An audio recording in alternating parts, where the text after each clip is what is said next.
Hello, welcome to the JAV show. This is Jorge. And this is Biff. And this week we have, go ahead, you guys. Go ahead, you guys. Oh, my name is Biff. Biff, B-I-F-F. Yeah. And Bri. Yeah, we got Biff and Bri on the show. So we're doing a four-personer. It's Yes, rare. ma'am. It's rare, but it happens. Yay. Do we care about what happened this week? What do you think, We Biff? can do like a quick. A quick, recap? yeah. Quickie. How's your week? Yeah, how's your week? How's your week, everyone? I can, Viv can start. Did go first? The oldest. Oh, okay. So my week was okay. Let me just pull up my calendar to see what I did. Damn. I never fucking remember.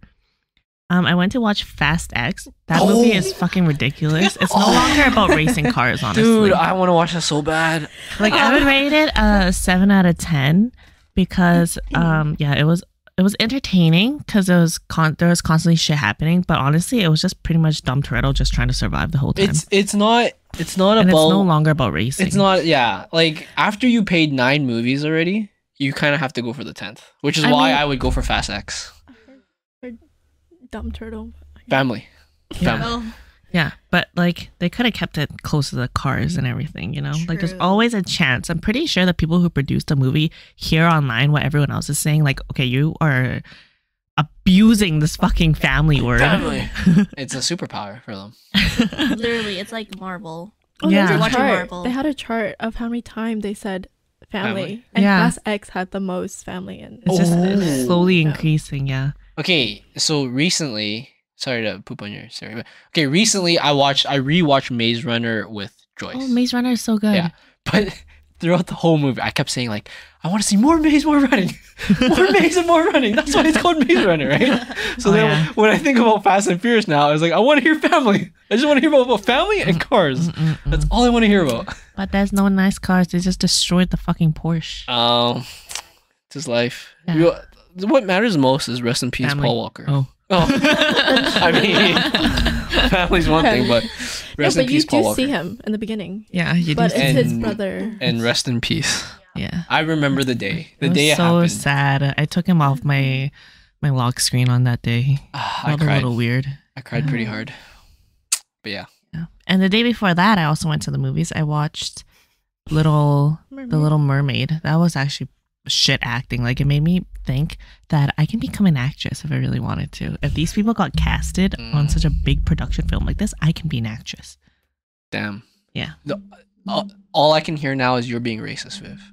Why? Oh, just she's wait black. till like What do you the mean? kid. Fast and Yeah, the Furious. kid in Fast and Furious has an afro and he's black for some fucking No, reason. I'm saying for the Little Mermaid. I know, but you know. Okay, wait, no one sees color. Did they Yeah. set up Fast X so they can do a sequel or? is Yeah, it- there's definitely a part sequel two, for Oh, sure. okay. The way it ended. So I was wrong. My prediction was they're gonna go all the way to Fast X. Then they're gonna do a way where they can reboot the whole thing from number 1, like a new Paul Walker and a new whatever, all the way from number I think 1. they were gonna do another Fast, but with girl rules, like Oh, more focused on Focusing on, females. because Girl I honestly thought that they were just gonna go all the way to 10, and then they're gonna do a reboot, and all the dumbasses like me that watch all 10 movies at the theaters gonna be like, I have to watch the reboot now, and then I'm gonna hate it and then not watch the reboot. True, but I don't know. I also noticed there was okay. I actually can't say anything because it's gonna spoil it. Oh, but there's a lot of good movies out right now, isn't it? There's 'cause I heard Guardians was really good. Oh, like, yeah, Oh, it was yes. really I heard good. it was And then really good. the new Spider-Man, the Spider-Verse. Yes, it's I one of heard the that's best like movies. that's Really probably best gonna win a movie. lot of awards actually. Is that wait? Have you watched it or is it just? I haven't watched it yet. Oh, you fucking bandwagoner. Oh yeah, that's gonna win a lot of awards. Oh, and Transformers, the other one I really want to watch. I was watching people break down the animation for Spider-Verse and how come it's like so different from any other animated movie, and it sounds really insane because they use like different frame rates than what any other animated movie would. Yeah, you sound like a poser. Like I don't know, just I don't know. If you watch it, I'd understand if you liked it a lot. But from hearing other people talk about it, I'd be like, eh. Maybe I just haven't yet. All right. Yeah, I was gonna go this weekend, either Spider-Man or Fast X. Again, only reason for Fast X is because of Spider-Man. yeah, Yeah. probably. The other thing is Transformers. I haven't watched the latest 2, the Bumblebee and the other one yet. So, but it's just a bit of nostalgia having the Beast from Beasties kind of thing. Wait, you watched Beasties when you were a kid, right? Yes, I did. I don't know if you guys were It old was a enough. pretty good show actually. Yeah, it was really good. So that's why the nostalgia for Transformers. Yeah, there's a lot of good movies out right now. What's the one on the bottom with like the weird finger? The Boogeyman. Oh. I'm not into horror movies, so unless you guys are. I am. Yeah, once in a Mhm. while. I wouldn't I'm watch it myself. More into it now, but it has to be like a critically acclaimed one. Like if it's a horror movie based off a Stephen King novel, I'll always watch it Oh, that'd be because pretty it's still like good plot and horror. Like some Mhm. horror movies is just like straight like jump scare you for 3 hours. Mhm. Like near the end, you're like, okay. You're like sweating the whole time. It's like you cannot not clench your butthole the whole movie. Jesus. But then the Stephen King one's like actual plot. Like there's actually like a plot to it. Oh, it kind of helps that I'm actually I thought reading it was pretty good. The second one or the first one? The first one was better than the second one, in my opinion. The And which what's one? The second one? It. Oh, I wanted IT? to watch the second one. Mhm. It's called IT. It. It. What if it's called IT and we were all just saying it Actually, wrong? it even says so in the movie. It's just an IT guy. Yeah. What if it's actually IT? The clown is like kind of funny looking when he opens his mouth. Pennywise, right? Yeah. Have you guys read the book? Nope. I Mm, can't read. I've heard. I've heard Sorry, rumors. it's my first year in Canada. I've heard rumors. I mean, on the same note, I recently read the first Game of Thrones book. Did you guys watch Game of Thrones? It's too long. Try, Never got but- into it. Okay. I'm actually really surprised. So there's like a lot of details in the Game of Thrones book that wasn't in the show, so it's actually kind of nice reading it. I usually hate reading books that I've already watched the show on, but this time I actually kind of liked it, so I'll probably do it for the rest, but never for Harry Potter. Never. 'Cause Harry Potter sucks. Ooh, y'all hear that?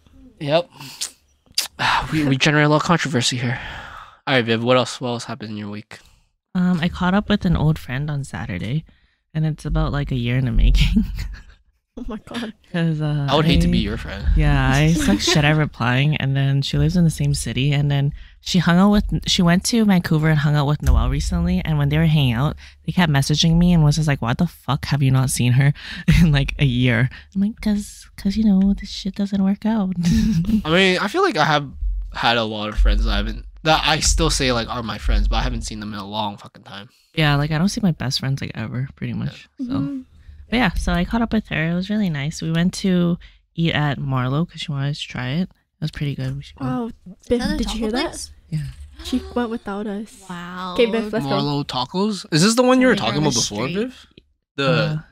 The food truck one or no? No. The food truck one is like way better. Like this is good, but the food truck one was insane. I always find Mexican restaurants here like stupidly expensive. Mhm. For like mid food rate. Yeah, Yeah. well, for like the amount of food you get and stuff, I feel like it's I don't know, okay. Like fuck, I can get a box of Odo Paso tacos. Yeah. And when we went to that restaurant, I saw somebody that plays volleyball with us, kind of. His name What does it is rhyme a with? synonym of an airplane. If you guys know. Oh, what yes, I'm I talking know. about. He was our server, and I think he forgot my name.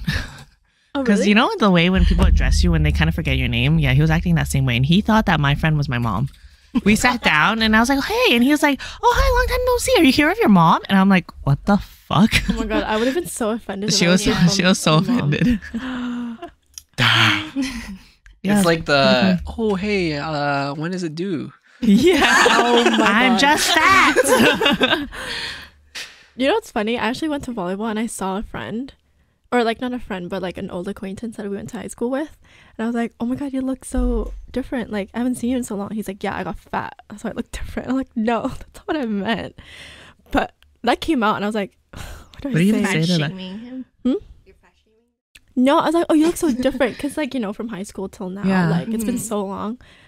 I would have been like, must be it. Yeah. All right, bye. No, but I was like, what the fuck do I say? Like, no, There's no, like more I to still love. haven't seen you. No, but he's gotten nicer. But He's gotten nicer. Like yeah, like in high school, he knows it himself. Like he's a very self-aware person. He's like, yeah, I was a jerk in high school. Like I'm nice now. And at least I hope so. Like hope people. yeah, is that what nice think people so. say? They go around telling people they're nice. I'm nice. I'm a nice guy. Yes. Anyways, continue. Yeah, and then I had a mini bachelorette party that I went to. Smitty? A mini. Oh, a mini, I like was a like, small one. One at For Smitty's. one of our friends that's gonna get married soon. Oh, nice. How was that? It was all right. What did you guys do? We ate and we played Family Feud. Family Feud. But like their relationship related? Yeah, their or relationship Oh, that's so lame. questions. And then we played a board game. like a fine board game? Like It was a bubble tea making board game. oh, that sounds lame. Oh wow, Yeah. Bubble tea. Yeah. sounds interesting. Interesting. I'd be more intrigued if you guys went on like a dungeon raid or something. Or Yeah. something. I mean, the night is pretty long, right? Like how long could Family Feud last? That is true. Mostly just talk the whole time. Oh, about like marrying or Well, yeah. Like just catching up, I guess. I see. And then that's pretty much it in my last week, and then that's all. Nice, classic Viv. The end. I mean, it's only My a finger's week. getting a lot better. Oh yeah, I saw the new Casio one, Holy right? shit. Yeah. I was actually I almost casted it on Wednesday because my physiotherapist said that my finger's not straightening out enough. And if I leave it like this, it's probably gonna stay fucked up for the rest of my life. So she was just like, okay, if your finger doesn't get straight enough by this many degrees by Wednesday, then we're gonna put it in a cast for 3 weeks. Damn. But You- then I was able to get it there. So All the potential loss of being the next Voldemort I know. could have been. Now it's all gone. Right? So, All right, how about you, Biff? How's your last week been? Anything interesting? What did I do? Oh, I called in sick. Oh, Monday. for fun? No, I was actually pretty sick. Oh, And then I was in Calgary for the weekend. And then I was like, I wait. should Do you just... do you go to Calgary for like work or something, or No, my boyfriend is like living in Calgary? in school. Oh, in Calgary. Yeah. Okay, I see. I see. Mhm. Okay. So Oh Yeah. shit! So you must have to travel back and forth quite a bit, hey? not bad. Like this weekend, he actually came down Thursday. Or is it? But yeah, and then we drove back to Calgary because he took the Red Arrow. Oh, damn, those Least- are yeah. kind of annoying. Jesus. Yeah, but at least his head didn't get chopped off and like get eaten, Yeah, you know? not So it's bad. okay. Oh, Nice I've heard about that podcast or that the incident. true crime, right? Yeah. No, it like actually happened here. Yeah, I Was it a know. That's what Greyhound? I'm saying. By Oh, you've Greyhound. heard of it. Oh, yeah. Biff's talking to me like I'm dumb. The way she looked at me, she's like, "Yeah, it happened here." ESL, baby. wasn't in Vietnam, okay? Oh, sorry. I didn't know Canada like that yet. Yeah, so then I stayed an extra day and then I went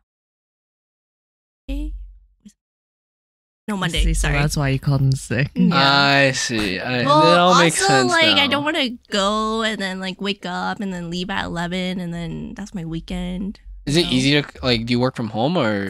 No. Oh, okay. I work in a clinic. Oh, okay. So you actually have to call. Okay, makes sense. Yeah, but it's okay. My manager is pretty chill. She actually plays volleyball, too. Oh, nice. Yeah. Do we know her?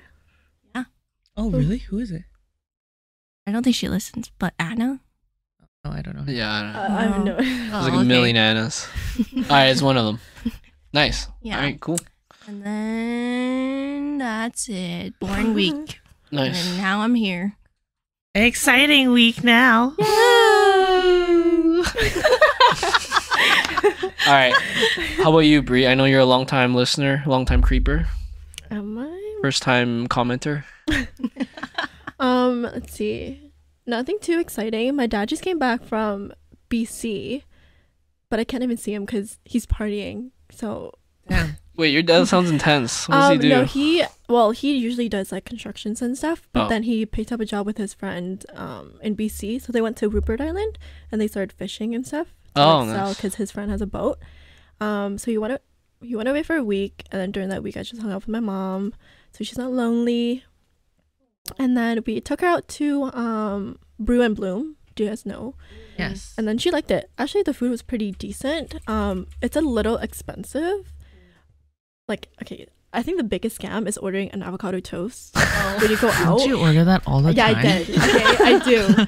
Like, it's Bruh. so good, but like, it was actually pretty decent. Bro, I can already. Okay, I just googled it. I like can. You scroll through enough photos, you'll see me on there. Really? me You're too. one of the... Me too. Oh, They're supposed you to guys are famous.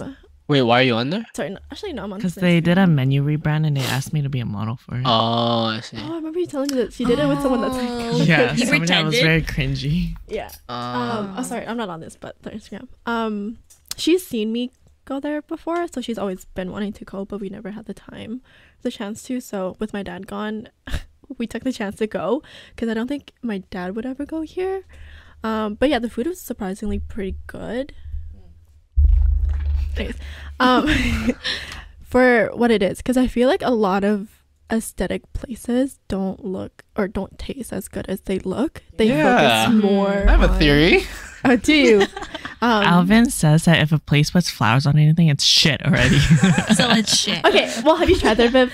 yeah. It's actually pretty decent. Yeah, it's decent. Like- Really? Okay, all of okay, here, let me break it down. All of life is like a cost benefit ratio thing. And as soon as they put flour on there, it's like the value to what it actually is, I feel like instantly. Okay, but to be fair, this place, they also sell flowers and they do like a lot of floral things, and they sell local stuff too. So like so it's- aesthetic and food put together. For me, I like it because I love flowers and I love eating. So so this is like great. Flowers and food. seems like it was the leftover flowers they couldn't sell. They should have sold it to me. Is that not right? Wait, but don't they have like this like pho dish? Their menu Purple changes a soup. lot. Yeah, like beet or something Oh, infused, right? soup. It's like Yeah. infused with beet, so it turns its Oh. color. But their menu changes pretty often, I would say. But here's a funny story. Do you remember? Okay, so backstory: I got into a car accident like a month and a half ago, and the guy, his sister owns this restaurant. I know the owner. Wait. It's Did a you- girl. Yeah. Yeah. Do you guys also know one of our also friends? It's their relatives' place. Oh, really? Yeah, just Wow. Liz's Oh, yeah. Cousin? So aunt or something. that's like one person, right? Or Yeah. yeah. So I guess we all know this person, but Wait, so- did you fuck them up or they fucked you up? I wish it was them fucking me up, but I fucked them up. So just okay. long story, but Oh, I see the avocado toast. I had a gold leaf. I could not get a K. Wait, gold leaf? What does that mean? A gold leaf. Oh, gold leaf. I thought like you know how you get a burger and you can get it lettuce wrap instead. I Yeah. was like, dude, that defeats the purpose of avocado toast because that just be avocado leaf. No, but Yeah, she got the protein version. Yeah. no, but just so happened when we went, it was like brunch and dinner menu all day, so we could order like whatever we want. Mm. But yeah, whatever we got was pretty good. And he just needs. Is that like pink rice? Wait, the 24K avocado toast for $14? Yeah. Oh yeah, that definitely won't fill me up. It looks cool though. No, I won't mean, lie. I didn't really want anything else to be honest. But my mom got the Benedict. It was pretty decent, so we just shared. I mean, these prices aren't ridiculous. I don't know the portion size they give you, but these prices Like I aren't said, that bad. Like for what it is pretty expensive. But Oh. I feel like it goes in with like the aesthetic. Yeah, if you um, need like Instagram pictures and shit, this is the place to go. Yeah. I see. Yeah. But it's good that we made reservation because like 3 other people in front of us were like, "Can we get a table?" And they're like, "Next wait time's 3:15." They left, and then this. I'm not gonna say the race, but they were just standing. I was just gonna say bitch. She was just no, they were literally standing there for like we were 10 minutes early to our rezo, and they stood there for 15 minutes, and we were like right on time with our rezo already by the time they left, and they just stood there like, "Can we sit out? Like we don't want to sit outside. Like, can you just give us that table?" But just like arguing with like the host. I'm like, "Bro, there's no table. Like, please leave," because we have stuff to go to after too, right? Should I just told him? No, I was like, okay, there's a kid sitting right there. I'm not gonna tell him like, fuck off, like, go sit outside or go home. Like, but anyways, that's it. What else did we do? I feel like everyone has those tendencies to like call someone out, but I feel like When it it's comes to it, more so in North America. Like in like when I Yeah. because I just came back from Japan. In Japan, like that shit never happens. Literally at the airport in Canada, it already happens. I was like, oh, of course it would, of course. Like in Japan, if something goes wrong, they just like okay, they just whatever. think- My goodness. yeah, yeah, I think they just focus more on respect. yeah. But we're like we're so blunt.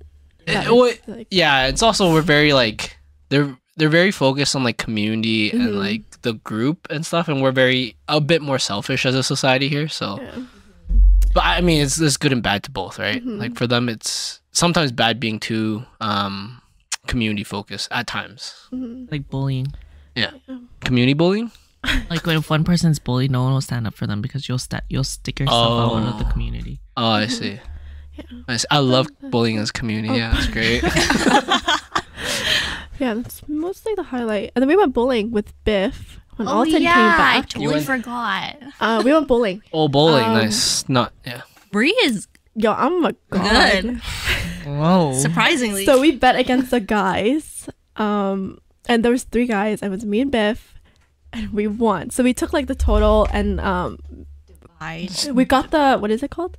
The average. Yeah, the average. And we had a higher average. But they were doing like this weird shit. It was just like they would roll it, but they would twist their arm so that the ball would kind of like ride the rail and then turn in. Oh, yeah. They just kept doing that. Like actual bullying. Like Yeah. pro. But the only person that was able to do it was Andrew.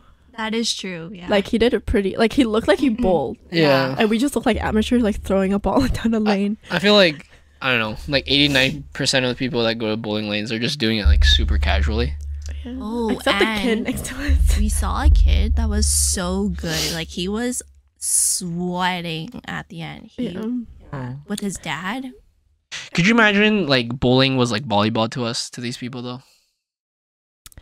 You know what I mean? Like they go weekly or some Yeah. shit. They go to tournament. There's like tournaments and leagues and shit like that, right? Yeah. So certainly to some people, bowling to them is like volleyball to us, right? So they're going there constantly trying new shit. It sounds so fucking weird. I know, I right? go bowling regularly. What the fuck? Yeah. Tuesday night. Oh, sorry, I have a game. Bowling, guys. I mean, it's weird to us too, but like for people here in Edmonton, at least, like curling would be normal to them to go to like curling leagues and shit like that. But for us, that sounds weird.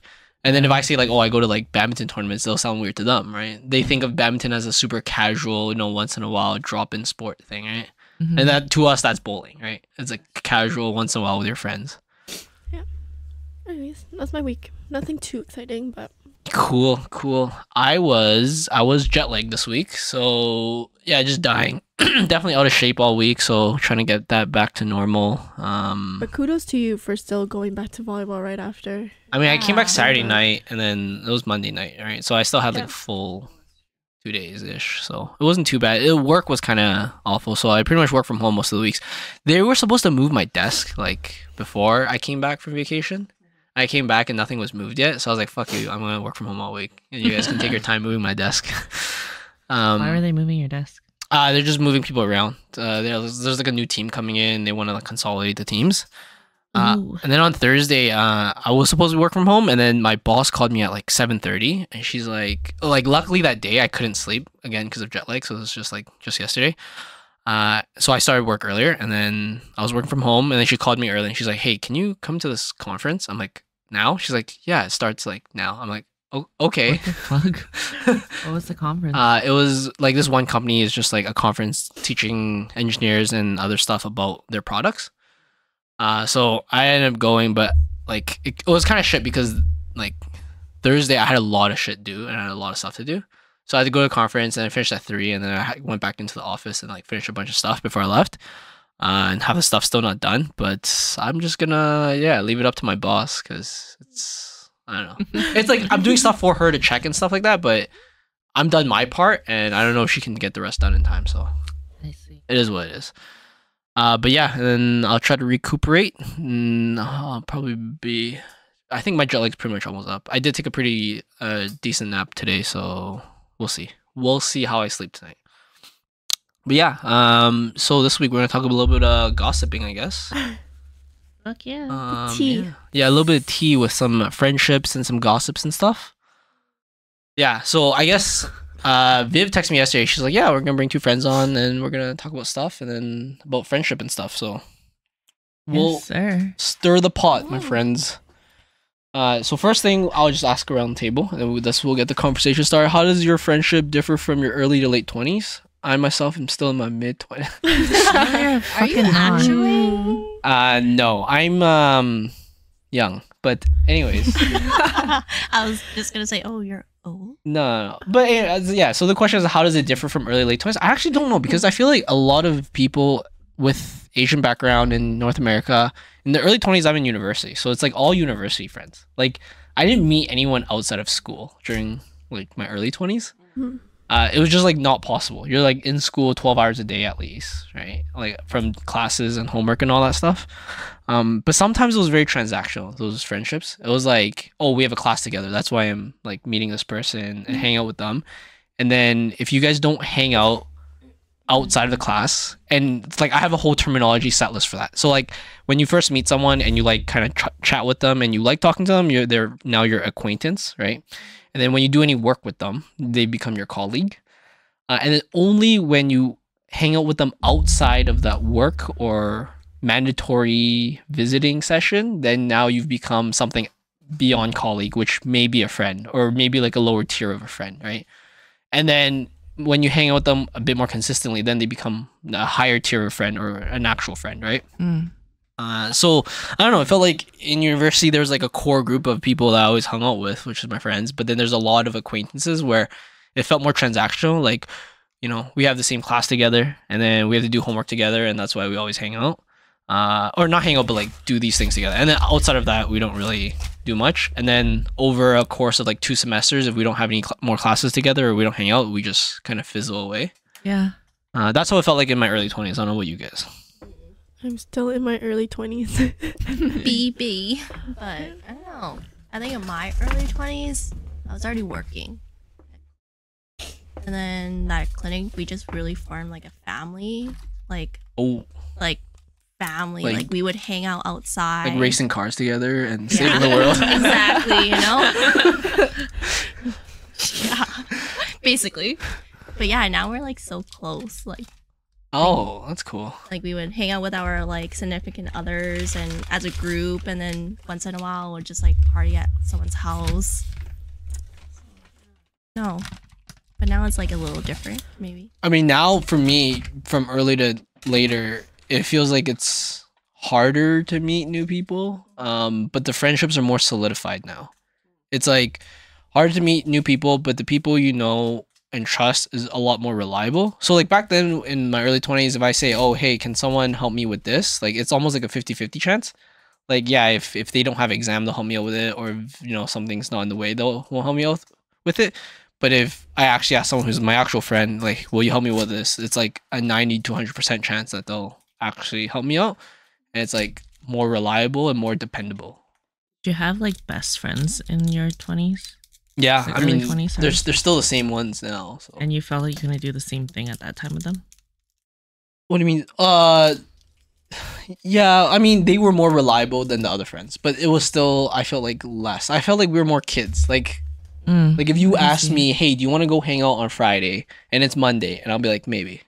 Right? You know what I mean? Sorry, you're not priority right now. But at my age right now, it's Monday.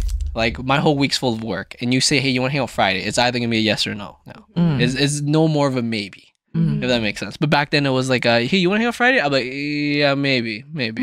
You know, like it kind of depends. Like if I get 2 assignments this week, then probably not. If I don't get any assignments, then yeah, I could. But it's like a super maybe, super like you're not reliable, you're not solid on your plans yet. I was thinking more along the lines of like shit's happening in your life, and you ask a friend like, oh, hey, can you help me with this on this day? Or like, hey, I need somebody to talk to, or something like this is happening in my life. I need you to be here for this or whatever. I felt like even in my early 20s, the best friends that I had then are still the best friends that I have now. And I could have asked them the same thing then as I can now, and they would be just as reliable. But just now it seems like we have more resources. But it feels like the severity of shit just changes so much, right? So like back then when you asked them to help and shit, and now you think back, you're like, oh my God, that was so stupid. That was like such a petty thing or such a dumb thing I was sad about, or such a, you know what I mean? It's like, again, like with anything, relationship and stuff, like it gets better over time, right? So when you think back, you're like, oh, that was such a dumb reason that happened, right? Or whatever, right? So then thinking back, you're like, oh, it feels less significant when you think back than if it happens now, because like stuff now always feels more significant. I actually feel like I went through a lot of shit in my life, and so did my best friend. Like me and my like main best friend, her name, she's been on here before. Okay, Carmen. We talked about this before, and we're like, I swear we trauma bonded because we went through so much like family shit and personal shit in our lives in our early 20s. So that stuff was a lot more intense than like, oh, like, do you want to hang out this Friday? And like none of that shit is happening in our lives now. So I feel like for me, it's kind of the reverse on that. Like now, if anything happened, we'd have more resources and like obviously be more adult and everything about it and be better at handling things. But I feel like the situations that we were in and the things that were going on in our lives were way more traumatic than anything that's been happening to me in the last few years. I mean, I feel like trauma, like I feel like it's a core biological thing. Like whenever you go through shit with people, you feel like it feels like you bond together more, and it's not just like friendship and like breakups and shit like that. Like even with me and like engineering, like going through courses was really difficult, but going through the people with those same people afterwards, it's like you build that bond. You're like, oh shit, we went through something very difficult together, right? And I feel like it's completely universal. It's like it happens in any profession, any like scenario. As soon as like if you survive a plane crash with someone, you're like fucking best friends with them all of a sudden. Oh yeah. You're like, Yeah. oh shit. We created history. Yeah, we did some shit Does that together. mean I should be best friend with the guy I got into an accident with? Oh yeah. I mean, Well, was didn't it? you guys know each other? No, just our family friends know of each other. Yeah. But was it like traumatic accident or? For me, it was. Oh, I mean, my airbags went off. Oh, your airbags Yeah, went that's off? why my car was written off. oh. Yeah, maybe I should ask the sister to supply me with some free Brew and Bloom. Is it Wait, Brew so- and Bloom. So like you're like pretty psyched out after too, right? Like it was like, It's actually a pretty bad accident. oh Yeah, damn. yeah. Like if you see the car is pretty bad, especially because, like, when something like so traumatic happens, you're like, if I did something different, the outcome would have been different, Mm. right? So But so like if was there anyone in the car with you? No. But if someone was in the car with you, I feel like you would bond over that trauma actually. that's true. Because you would always talk about it. You're like, remember that time? Your back hurt too? Oh my Yeah. god, Shit, me and my remember friend this? Oh my God, actually yeah. like had like a accident, like a car crash, like a couple years back, and we were in the middle, and we were actually going out to, of course, Purvey, Oh. and then I was Wait, DD say that night. again? Okay, I heard it differently. Purvey. I heard it differently at Sorry, you first. want me to Prive. And then like literally we were at a red light and this guy just rammed into us. And then I bumped into the car in front. Oh my And lord. I just ended the The lawsuit. yeah. Oh, you had to go through a whole lawsuit shit for that? Yeah, because the people in front were just the passengers were so annoying. They sued her. Oh, Yeah. really? But isn't that actually? I have no idea. How did that end up? But like basically like I'm supposed to get dragged along anyways because I'm in the middle.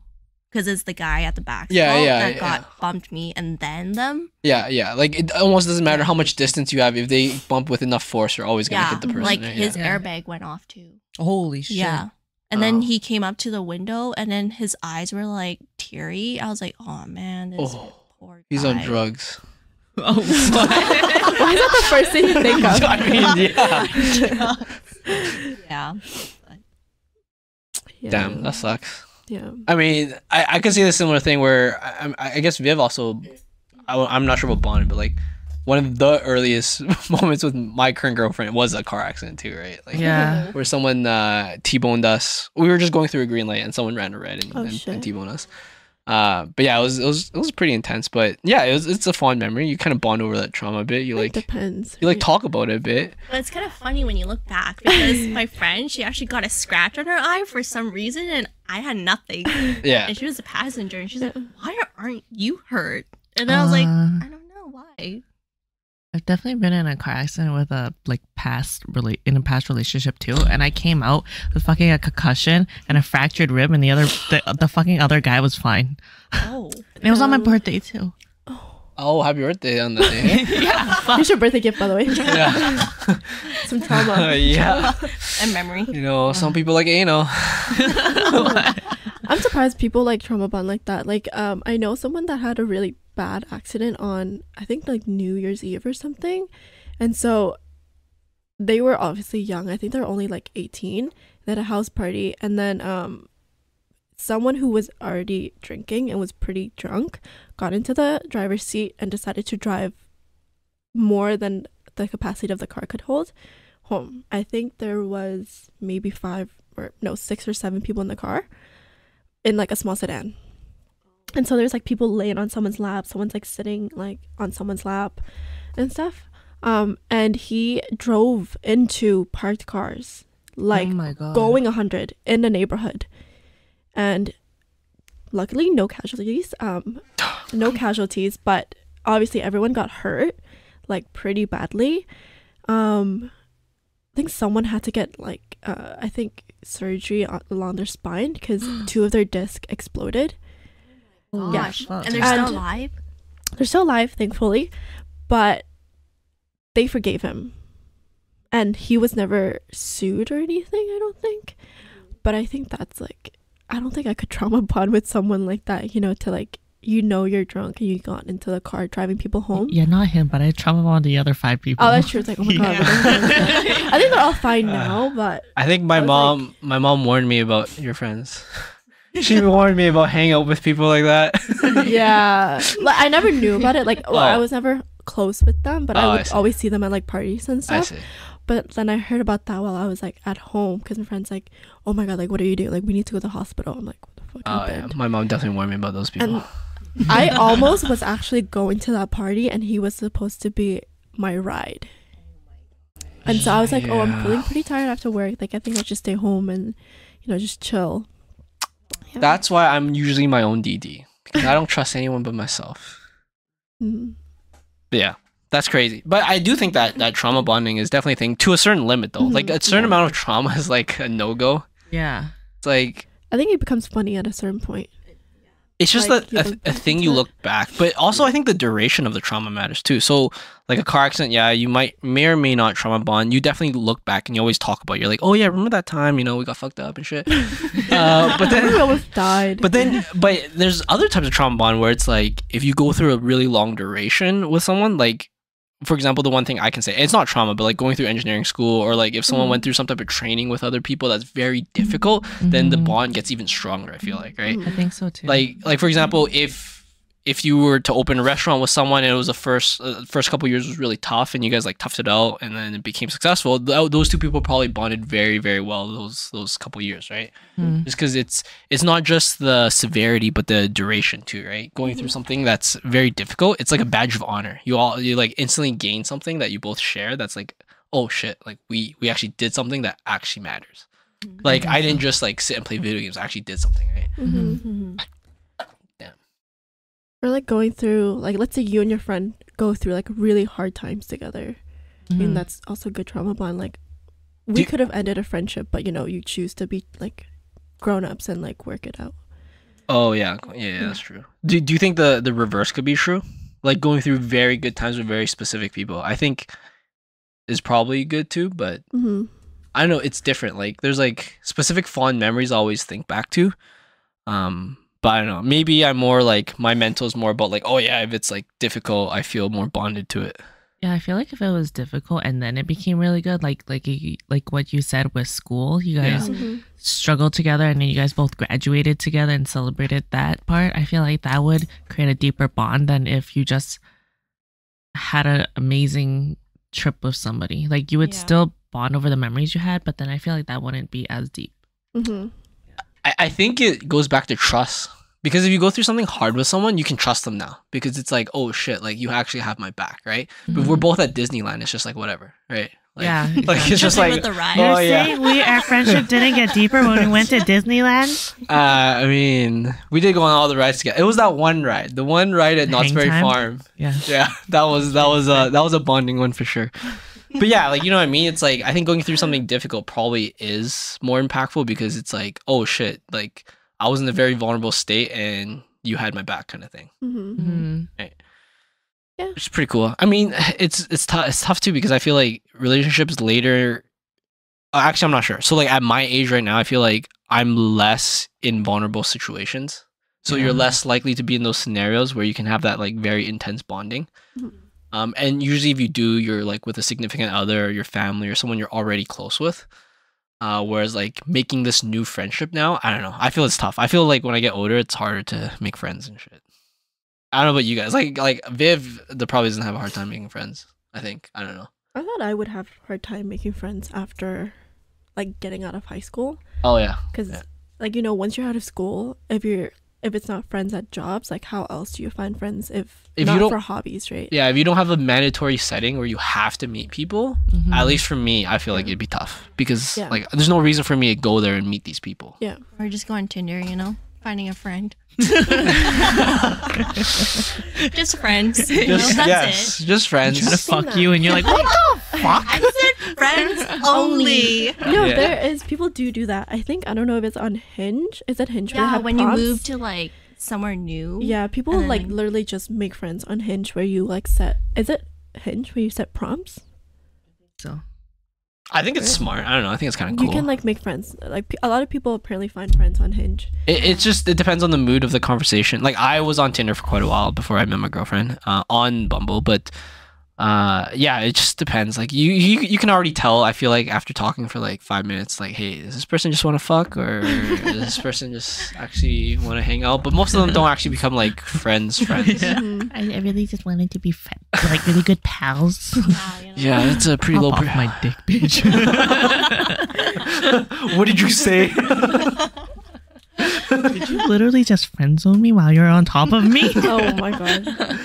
But yeah, and then Andrew, like our other friend Andrew, he asked me to sub for volleyball. And mind you, after COVID, I have not played. So like never knew anyone else that still played volleyball, and I never talked to like old friends that played. And then he asked me to sub, and then it was like, oh, we need a girl to be perm on this team. I'm like, yeah, I'm down. And then from then I like met all of you. I met like so now like close friends and stuff. So like it's good to have hobbies. I think if it wasn't for volleyball, I don't even know. Like You'd be in Vietnam. get me in the streets, sell some food like my little cart. Yeah, that's right. She gets shipped back. I mean, You didn't meet the quota for friendships.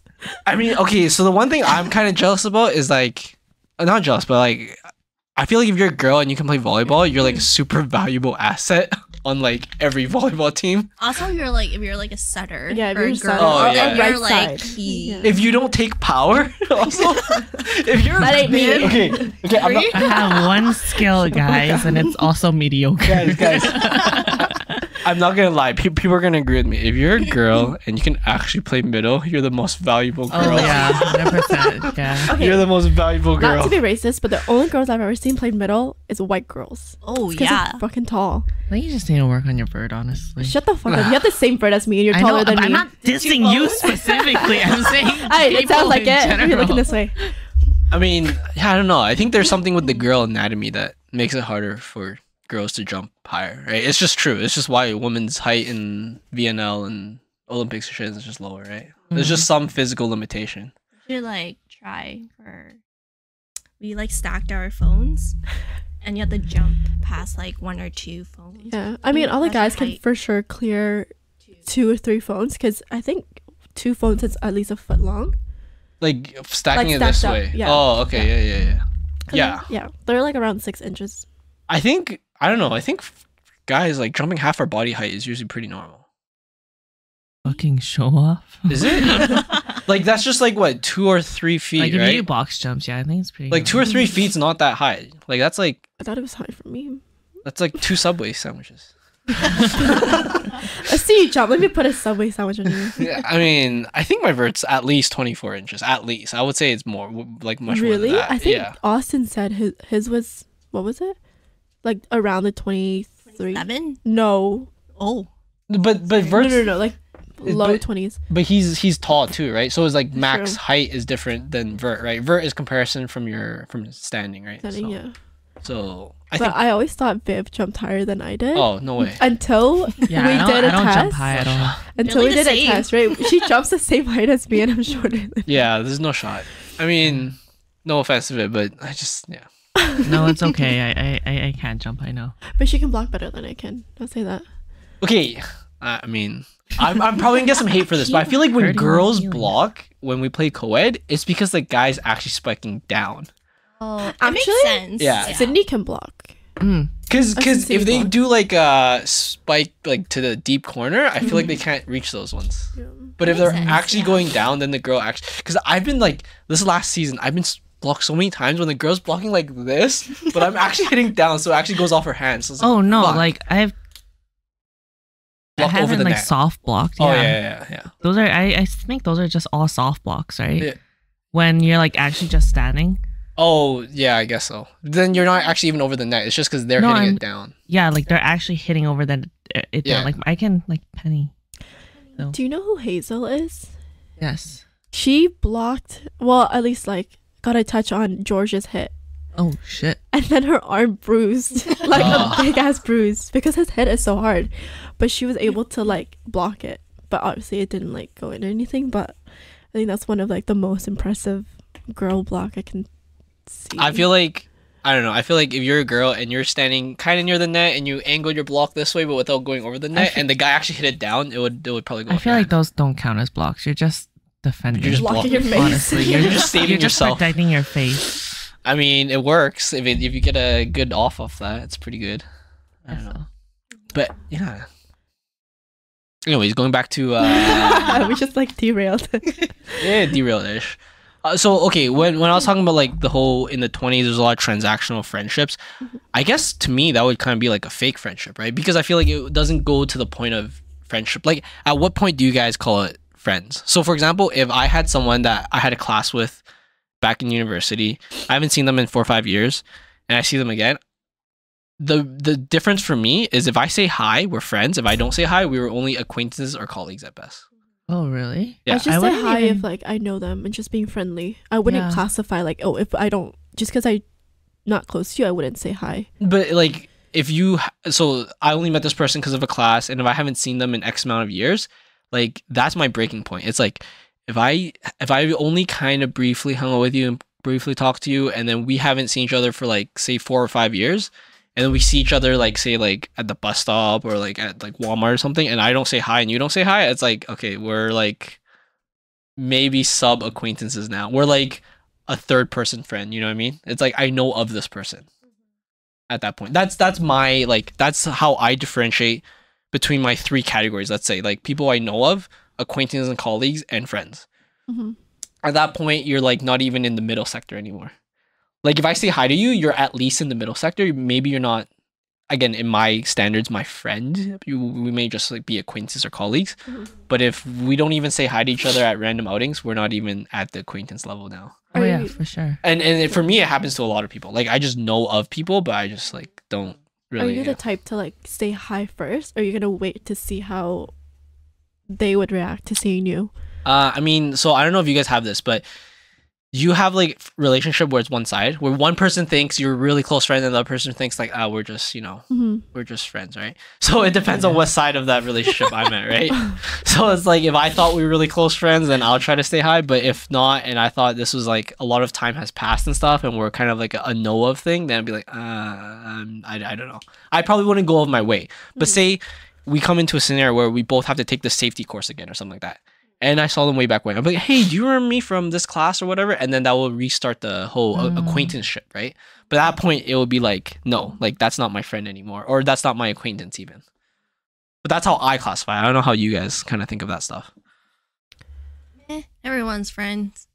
She's so Damn. nice. That's such a chilled way of thinking about it. Everyone's a bitch. Because like, I feel like if you had a conversation or whatever, and you guys had like a, I don't know, and you guys hang out like just classroom, or I still think it's friends.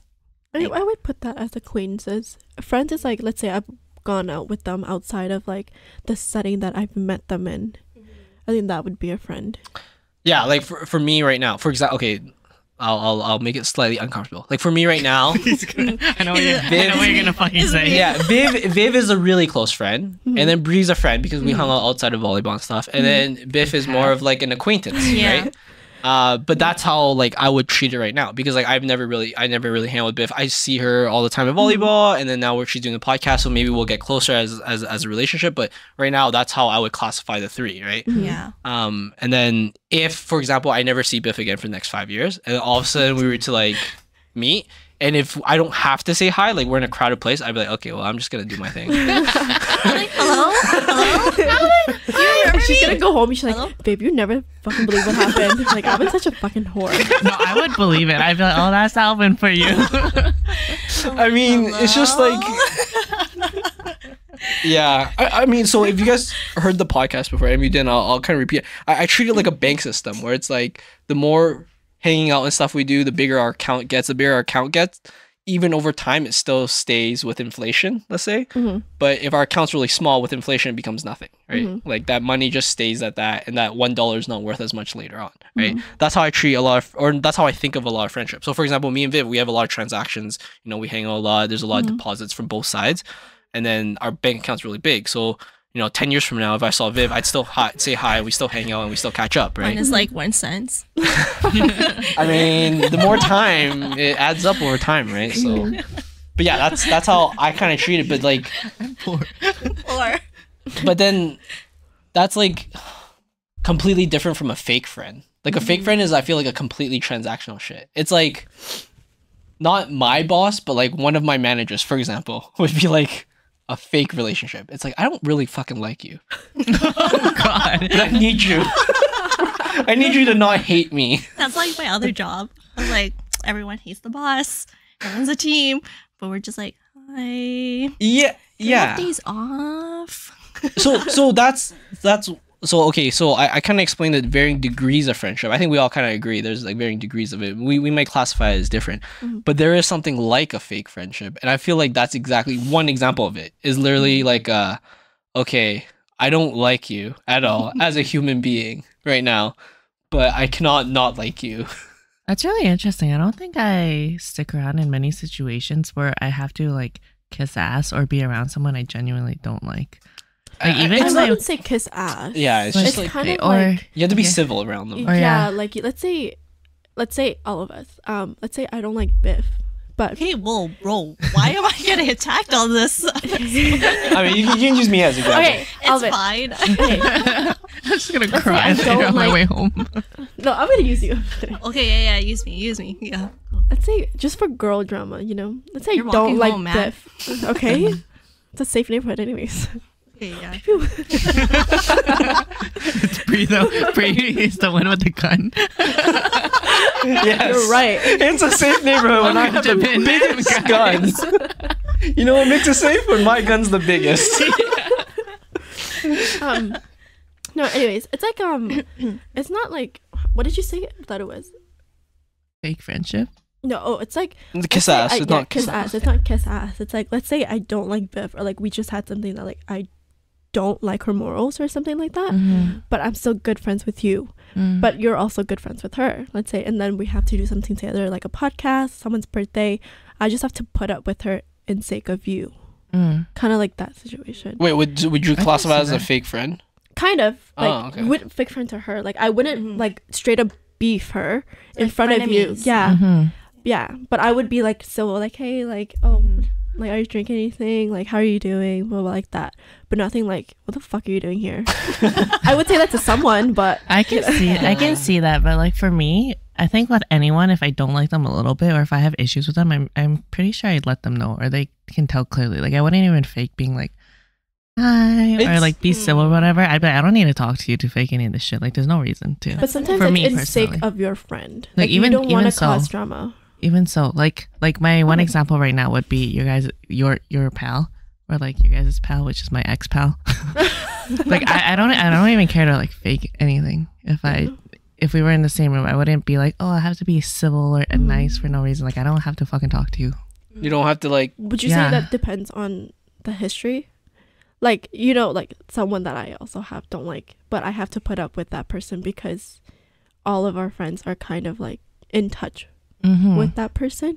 I just have to put up with it. But I'm not going to say anything because, for one, I don't want to waste my breath on that, or it's not worth saying. Yeah. But two, I don't want to make it awkward for my friends to feel like they have to, quote unquote, pick sides, Yeah. especially in certain situation when they need someone to sub. Like I completely get it. I wouldn't make it any more awkward, like start shit or like be like, why the fuck is that person invited or anything? But then if we were in the same room, to me, I wouldn't need to interact with them at all. Yeah. Yeah, I think I've had. I know exactly what you're talking about. Like I know people where I've told them before. It's like, hey, I don't like you. Like I don't. Yeah. Like, I don't like you. But like they know it. But then they hang out with people that I do like. Yeah. So like when they hang out together, I'm there. I just don't like unless we have to. I don't really try to talk to them. Yeah. But I mean, like sometimes like the small talk has to come up, right? It's like how's the weather, how's work, shit like that. But then it's also different in a work setting though. Like you can't like an organization is so big. yeah. You can't pick everyone you work with, right? that And is sometimes true. there's just fucking assholes you work with, right? Yeah. Yeah. Like the person's just a dick. Like I have one manager who's like morally and like personally, I think he's like the biggest dick ever. I hate working with him, but I just put up with it. I was just like, whatever, right? Like I just CC my boss in every fucking email. So I was like, hey, you guys can keep track of everything. Right? So fuck off, kind of That's thing. true. I think like I'm very fortunate that in my professional life I haven't had to experience that, or if I did experience that, I was always in the upper position that I could talk shit to them and it wouldn't matter. Damn, you an asshole. Nice. I think everyone has like work. Like there's one specific person that you don't like, and everyone agrees to it. I mean, I wonder what it feels to be that person. But I'm sure they have their side too. Sorry. Yeah. I'm sure they also have their side to like the person who I'm talking an example of. I'm sure they have their sides as to why they want to beef me, but they're also friends with friends that I'm with. Wait, does that make sense? No, I'm talking about work. Yeah, work. Or sorry. Mhm. Go ahead. I'm talking about like no, I actually think I know people who know they're assholes at work, Oh yes. but I feel like for some reason that's what gives them value. Like for some reason the managers still are okay with them because they provide something to the table that no one else can, and sometimes it is the bluntness. Like some people I know who are complete dicks at work and like not professional stuff. Like I get it. I was like, okay, sometimes we need the person to just like go off. Like, okay, there's certain people I work with where it's like I'd rather have you on my team than work like Against you. Mhm. Like I'd rather have you on my team and backing up like let's say our side of the contract than being on the other side of the contract, because I would fucking hate to work against you because you're a dick, right? But yeah, I see the value in some of those people, but it's just like it's tough though when you're mean like as a person. Like fuck man, how do you sleep at night? Maybe very well, I don't know. I mean, yeah, I think some people are just assholes, or they don't have great morals, or they hold themselves really badly, and they can sleep pretty fucking well. Yeah, I'd and say. like Or they drink. yes, or they smoke. You know, Yeah. like That's a big thing too. I actually noticed like not to hate on people who smoke. I actually think there is something with nicotine that makes you smarter. I actually completely agree with that. I remember you saying that on our Yeah, podcast. th- and there you is- don't like there's- those who smoke. Yeah, there's something legitimate with nicotine that does make you smart, but they are like emotional, not emotional. Like they just like if they don't have a smoke, they're like cranky and shit and stuff. You think more that it irritated. depends on the reason why they smoke? I mean, I think they smoke is a bad decision at a No, young like- age. No, I meant like so Sorry, if you Mom. smoke just like in a group setting, maybe you're like wired better to say. But let's say if you smoke because you're so addicted and you need like that little bit of spark in your life, you might be more like let's say aggressive or meaner. Oh, that's true. I can see that. but some people are like so happy with like, smoking. Like this girl. But that's the only thing they have, maybe. Anyways, keep going. I don't know. I feel like she's really happy all the time at work, and sometimes it just She- pisses me off. Is every So you're the bitch at work. Eh? No, Well, yeah, it's she's just fucking like- happy. It's just okay. Let's just. Well, she's a receptionist, and I'm a dental assistant. So like, you're supposed to give me the time that I need the doctor to have that certain amount of time on the schedule. You're not gonna shorten it, or else we're gonna run behind. But then she always shortens it, and she's like, hey. oh, Oh, okay. You're happy that it's shortened and we're behind. Now you have to stay like an hour later. seems like she's not a good worker. She's not, and I moved to Maybe like that's a why she's different. happy. don't She's know not a what's good happy worker, me. but you guys need her there. No, actually, we actually need her because she actually gets patients like money. Like she does the transaction. She Like does part of her AR. job. Yeah, I guess. And she's really good at talking to patients, so I see why they didn't fire her. Okay, well I guess that's fair. Yeah, mean- which I see why. No, I get it. Like charismatic people, they don't. Their values of time and logic are a bit different, right? They care more about like helping people and like treating them well and like making them happy, right? So they're like Yeah. grounded versions of like time and stuff like that. It just isn't there. Yeah. But yeah, like I don't know. Like the smoking is it's weird. Like because when you do, a lot of the people because I have worked in construction and like almost like half the people there smoke, right? If you catch them after a smoke break, they'll fucking do anything for you. Like, sure. Anything. I mean, almost. But like, they're more willing to help. But if you catch them before they got a smoke break, it's like they're more cranky and shit like that, right? That smoking's like their morning coffee. Yeah. Exactly. It's their coffee and shit. So I can see why. Like, so I'm a server, and we used to have I can't even say the race actually. Should I? Anyways. These race comments. It's because it's happened so often that I'm kind of like kind of seeing a pattern, you know. Oh, so you're stereotyping a Yes, group I of am. people It's based a on your race. experiences? Yeah, it's a race. Cancel her. Race. It's No, what candor is this? shut up. So often. Okay, maybe it's not just one race, but maybe it's two. No, I've seen so many people like just like take a quick smoke break in the bathroom, like vaping, to be like, dude, I can't do this anymore, and they'll go for a quick smoke break, and they come back, kind of like not a different person, but they seem more willing to like take a table or like talk to their table. But like before, they don't even have 5 minutes to like smoke. They're like cranky the whole day, and like, okay, I'm outing myself, but I used to vape like quite often. I mean, it is what it is. But hey, I think it's been really long since I vaped last. There is You're a. judging? I mean, no. like I've tried cigarettes before. Like the feeling is weird. Like for me, okay, I felt like when I see other people smoke at work, I'm like, dude, these guys are kind of getting high at work. Like this is kind of it's not the same thing, but like it changes you. Like it mentally, It gives you some sort of like stimulant. Yes. Right. So I was like, dude, these fuckers are just doing drugs at work. Literally, like it's literally like a low level and drug. they can't even say anything about it because Yeah. it's not illegal. Yeah. But I can see where they like get that high from. Yeah. Because in the morning or like after work, I'm like, fuck, like I need something, and that's like the first thing. It's so easy to grab, to hold, and just to like. It gives you that smoke little it, kick. yeah. Yeah, I see it. And like it tastes so good sometimes that, and honestly, tastes like? there's like different flavors. My favorite is the melon one. Yeah, I can see why, but I've stopped now. But I do miss vaping just for the tricks, Oh, like just for fun. oh. Like I think I wouldn't vape anymore, just kind of like sitting around and like grabbing one. But maybe Wait. like if we go to a rave.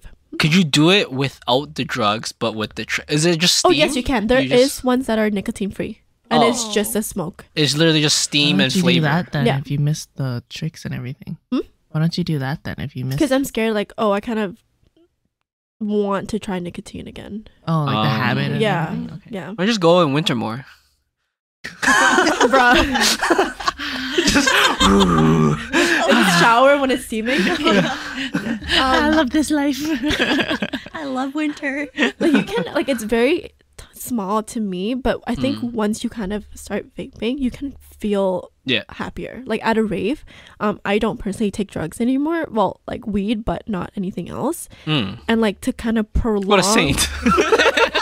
Shut up. Okay, I still have my fucking serotonin after.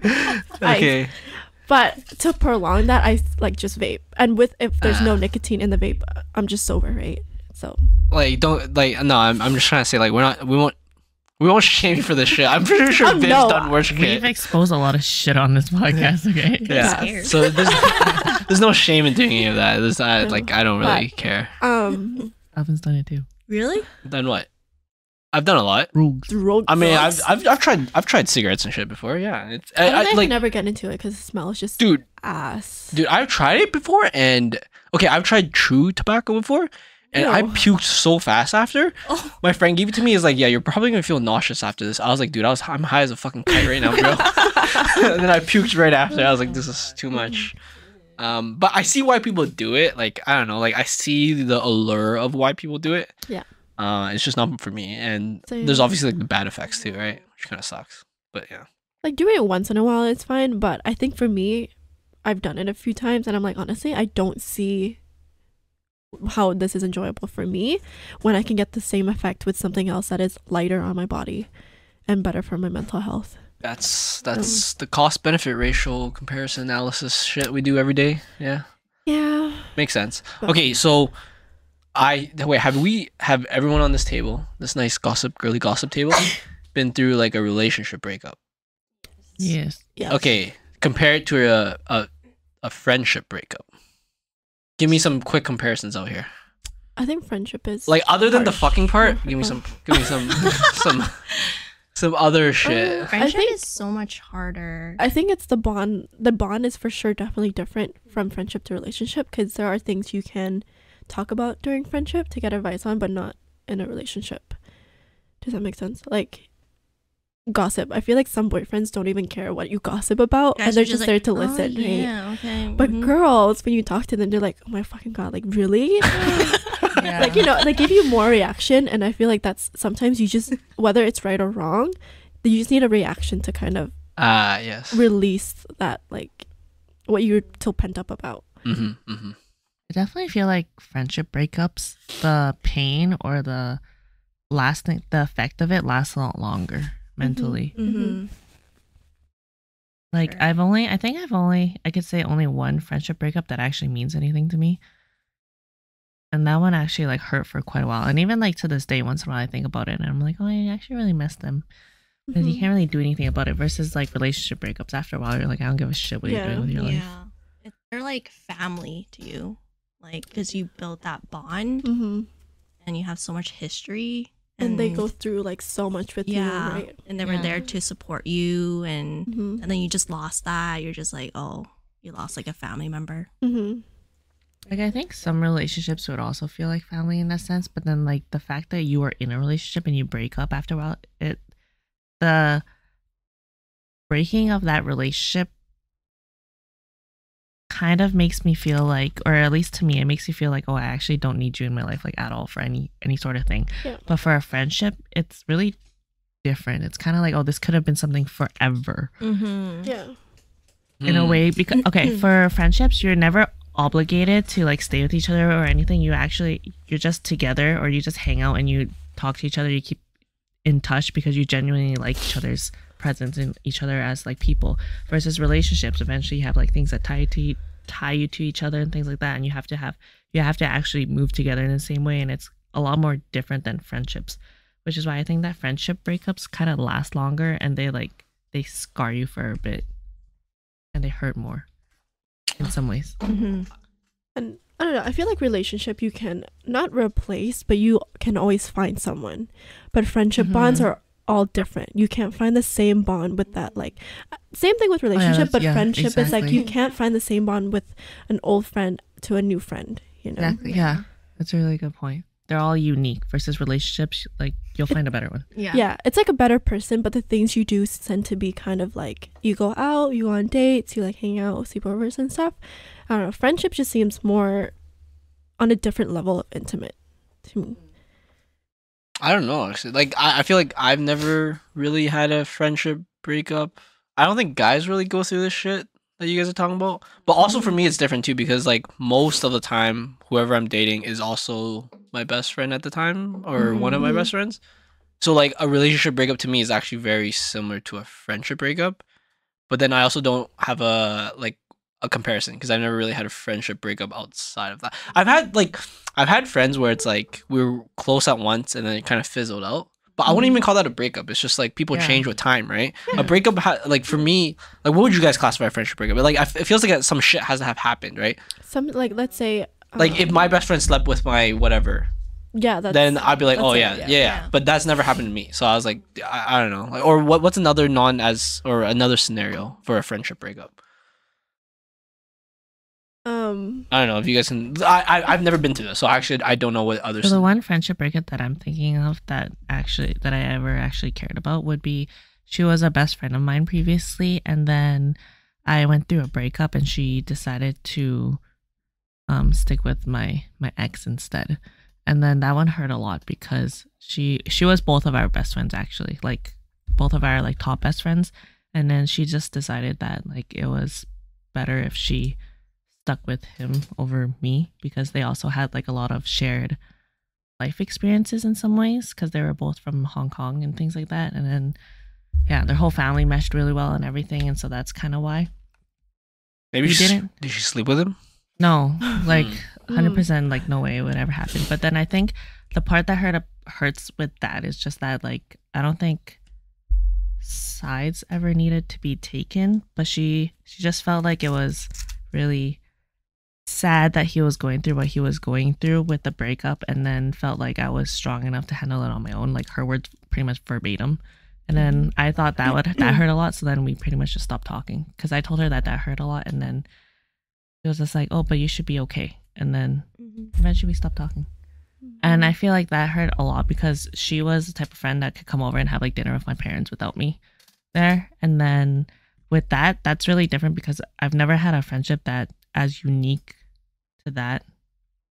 But like just like Bri said, like friendships are very unique to each person versus relationships. Yes, they can also be your best friend and everything, but then I think with relationships there's the caveat that eventually you'll find someone that's more your best friend and more so your person, and kind of takes that one spot. Versus friendships, there's multiple spots in your life for each unique friendship. Versus for your relationship, there's only one spot, and that spot will constantly be kind of replaced. I feel like, I don't know, maybe it's just in movies, but I'm just thinking, okay, other outside of relationship causing a friendship breakup, money, maybe trust, maybe family, I don't know, something like that. I wouldn't say money. Like, I don't think money ever plays into maybe that's just in friendship. movies and shit then. Yeah, but I would say trust is a big thing. Like, Trust for sure. But how would your trust get broken? Like they fucking ate your sandwich or something, or like, it has to be something very this is what severe. men think about. It is. It has to be something very severe, right? Like, My sandwich. This fucking like one big thing. Like, okay, this friend, we've been friends for a really long time, but not like a very important friendship that I care to kind of fix. Yeah. Like, I can't trust her being alone in a room with, let's say, that boyfriend. Oh, but that still ties back to the relationship, right? Is there any friendship breakup that doesn't tie back to relationship? It's kind of what I'm thinking. If I'm telling, let's say we get into a fight, or let's say she's doing something, but I'm telling her, like, I don't think this is right. Yeah. Or she wants me to back her up, even though I'm telling her, like, this is wrong and I don't stand for your morals, yet she's still kind of not seeing my point of view back to back, and she's still like, no, you're wrong. Kind of like, what is that called? It's like guilt tripping, or what's gaslighting? Yeah, gaslighting. Then I guess I wouldn't trust her so much to kind of be like, if I'm speaking on your, like, what's best for you, but I don't see you doing the same thing to me, can I really trust you? I see. Like, yeah, no, I guess I could see that as a case. The other scenario I was thinking about was like if you got snitched on by someone, but that's again more in movies and shit, right? Actually, no, you'd be surprised. I feel like girls are very catty. Oh yeah, they are. In the early, like in like 18, 19, like in the earlies, I think you always want to pick someone that seems like more popular. You want a social climb, so you would snitch on your friend to that person, hoping to get in their circle. And I think this is what this friend would do. Actually, she would like run her mouth, and then if you call her out on it, she'd be like, oh, like, it just slipped, I didn't know I was supposed to say that, like, no, I didn't say that, things like that, right? Yeah, it's definitely a girl thing, right? It's never happening to guys. I think so. I think for like just really generalizing guy friendships, I feel like some guy friendships, you can be friends with your guy friend, with your other male guy friends without actually knowing anything about them. Because some guys can call their guy, like another guy, their best friend, but when they hang out, they don't actually talk or do anything. They just literally hang out. They just like click really well, but they don't talk about like what's actually going on with your life. Are you okay mentally? Or like what's going on with this? How's work? Everything. They'll just talk really casually, or be like, oh yeah, I'm going to Japan, or talk about random shit and not talk about anything like emotional. So it's less common to have these sort of like trusting or breaking of trust type of things. I feel like you'd kind of break a friendship if you're like, yo, he fucking fought me, bro, or some shit like that. I mean, for guys, even that might heal a friendship too. Yeah. But yeah, okay, I guess that's more of a girl situation. That's why I've never really experienced this, right? Yeah. Like, I've had girls talk to me about this shit before, but I did not give a fuck. See, this is why it goes back into like some friendship are so much more different than relationships, and where like you can talk about a lot of things to your friends, or like girlfriends, but you can't to your boyfriend because the reaction is very different. I mean, I've learned through the time to, like, you know, yeah, I see. Okay, but it's still not the same. I don't want like, oh, it's okay, it'll be better. I want like, fuck that bitch, like, you know, like some sort of like reaction that is not like, oh, it's okay, like, it'll get better. And it's like kind of nice if like they're upfront with you, like instead of like relationships like, oh, it's fine, you know, like it's okay, it'll be okay. Instead of like girls, they'll be like, no, you did something, and then I think you should learn from that. Like I think they're more upfront and not just sugarcoat things. I think girls want. No, you guys can correct me if I'm wrong. Does girl want it? Do girls want people to echo their sentiment? No. Like, I feel shitty, and I want you to like echo that back to me that I'm right to feel shitty. No, we want more like, just be honest with me, like. No way, fuck you guys. Okay, Well, okay, to be fair, the thing my is- honest opinion is that I'm coming to you and I'm telling you this specifically because you have your own opinions and everything, and whether you agree with me or not, or you want to tell me to like stop being such a fucking bitch, then that's why I came to you, because I value whatever you have to say, regardless if it aligns with what I'm saying or not. Well, what I'm imagining is like this girl coming up to another girl and be like, you know what my dad did? What did he do? And then like just like them them creating this crescendo of emotion with each other, and then that's how they like, you know, bond over that, and then it fizzles all over. Whereas guys, I feel like is a little bit more logical. We're like, I feel sad, and then, you know, we just move on, kind of thing. What you just say, oh, I'm sad, and they're like, just be happy, bro. Yeah, but then Have a Snickers. You ain't you. Right You're not now. you when you're but hungry. it's different. So okay, like I feel like the scenario is very like unlikely. But if it is likely, we'll be like, oh, let's go watch a movie, or let's go eat or something like that, right? And let's just hang out and do stuff if you're not feeling good, right? Because for the most part, I feel like when you're feeling sad, you're actually more so feeling lonely. Like you just want some companionship, I right? think that's one aspect of it. But if I'm going to you about situation, like when I go to Viv for like problems that I have, it's like I don't go to just anyone for like if I'm sad, if I'm mad, or whatever. Right. I go to Viv specifically. Sorry, ESL. It's okay. Alvin was a little bit. Yeah. I I had a hard time wording like that. with each situation, I go to specific people and who I know will give me the best answer.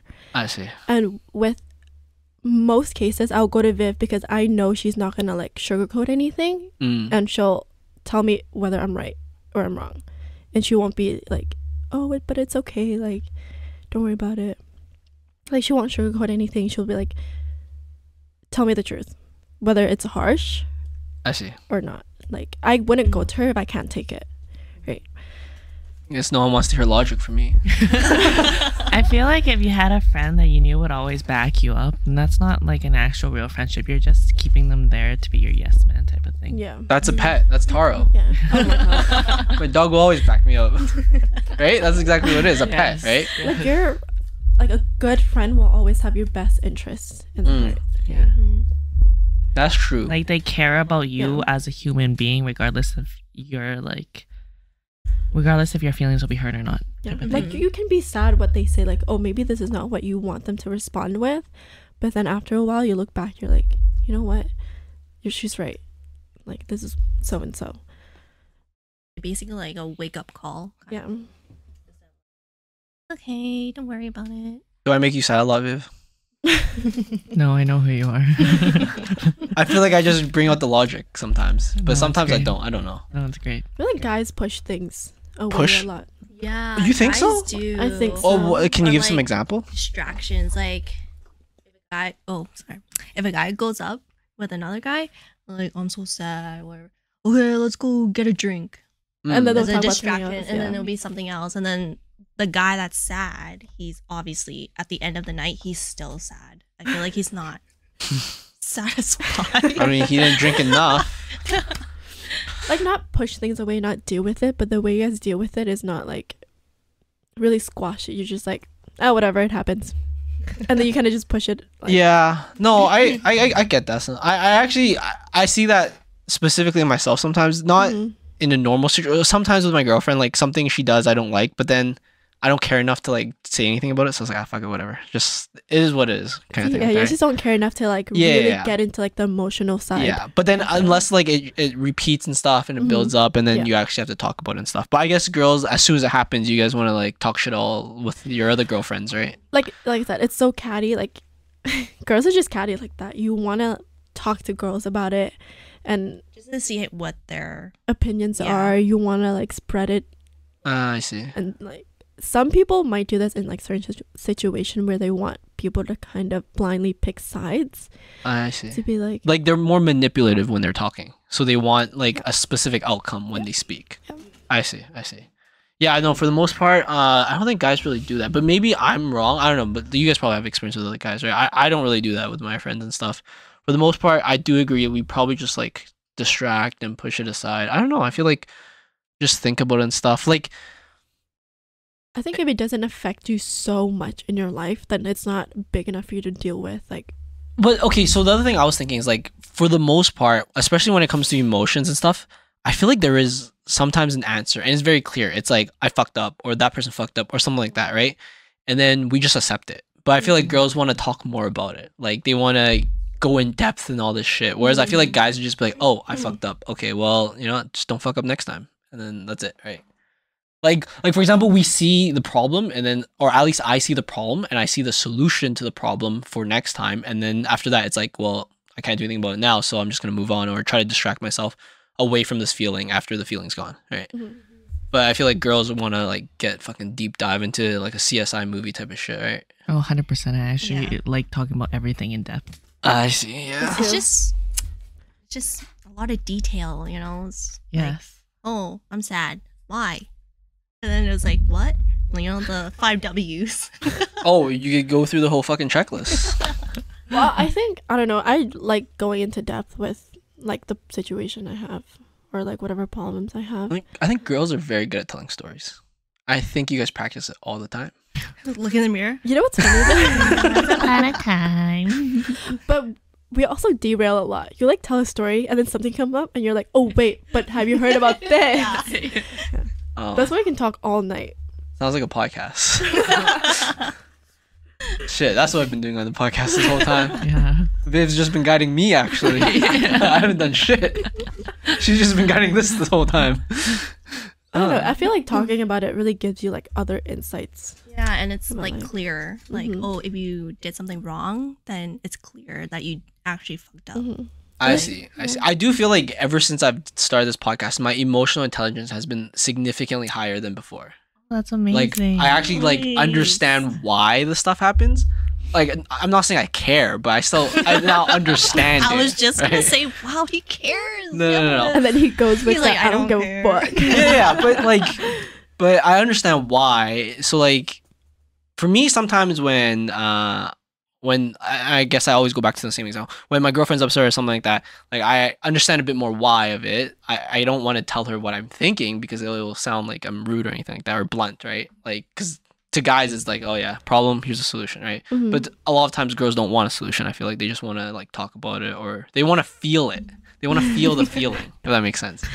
Whereas guys just want to be like, nah, this is, you know, A, this is B. You know, I this actually is it. feel like it comes in steps. So it's not like you obviously do want a solution, but you also want them to acknowledge what you're feeling too. And I feel like a lot of guys skip out on that acknowledging Mhm. part and they go straight to the solution. And that's why girls are like, wait, you didn't even hear what the fuck I'm saying. Like, I want you to like understand why I'm also angry. And that's the acknowledgement part. And then after you can be like, I feel like if you want this to be like fixed or you want to maybe like tomorrow you can say this or do that. And that's like the whole thing that girls like. Like if you were just to be like, yeah, that really fucking sucks, then that's the exact same of having someone just be your hype man or your yes man. Mhm. But if they were also there to say like, oh, this is my actual opinion, then that's the whole thing that girls actually want. Mm-hmm. So if you were to give a advice for the guys that are listening, like I'm sure half of them, for more than 70% of the situations, they don't care. Like they truly don't care. Like how would they respond? Like for me, At least act like you care. for me, it's the oh that sucks type of thing, and I just listen to it. I was like, oh that sucks, and then just sit and just let her talk kind of thing, and I don't know, just agree kind of thing. Not like really agree. Just tell us what we did wrong. Just be upfront with us. Like if you think it's wrong, then tell us why we're wrong. Mm. We actually like. But you Realize. but you don't want that initially, right? Like Viv says, Like, you want just them to feel, or you want them to have the same emotion or something, or No, like try to understand where we're coming from.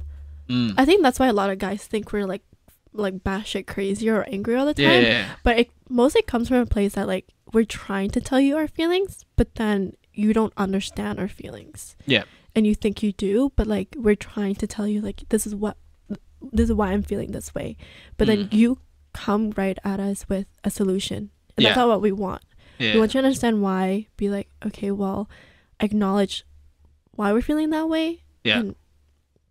And then like try to work it out. I've given up on giving solutions. I feel like for the most part, like 80% of the time, the girl already knows the solution. She just wants to talk shit or something like that. So I just let them. I'm just like, okay, yeah, just whatever. Yeah. And then like the solution, sometimes the solution to me is so obvious. So I'm like, there's no point in telling you. You already know it, right? Like at least, okay, like this might be a good or bad example. For Viv, for the most part, I mean, she doesn't tell me that much stuff. But when she does tell me stuff, I think she already knows what to do. Like in my brain, I'm like, oh, she already knows the solution. She's just like giving me the tea, right? Like she's brewing it for me, you know, steeping it and pouring it out for me.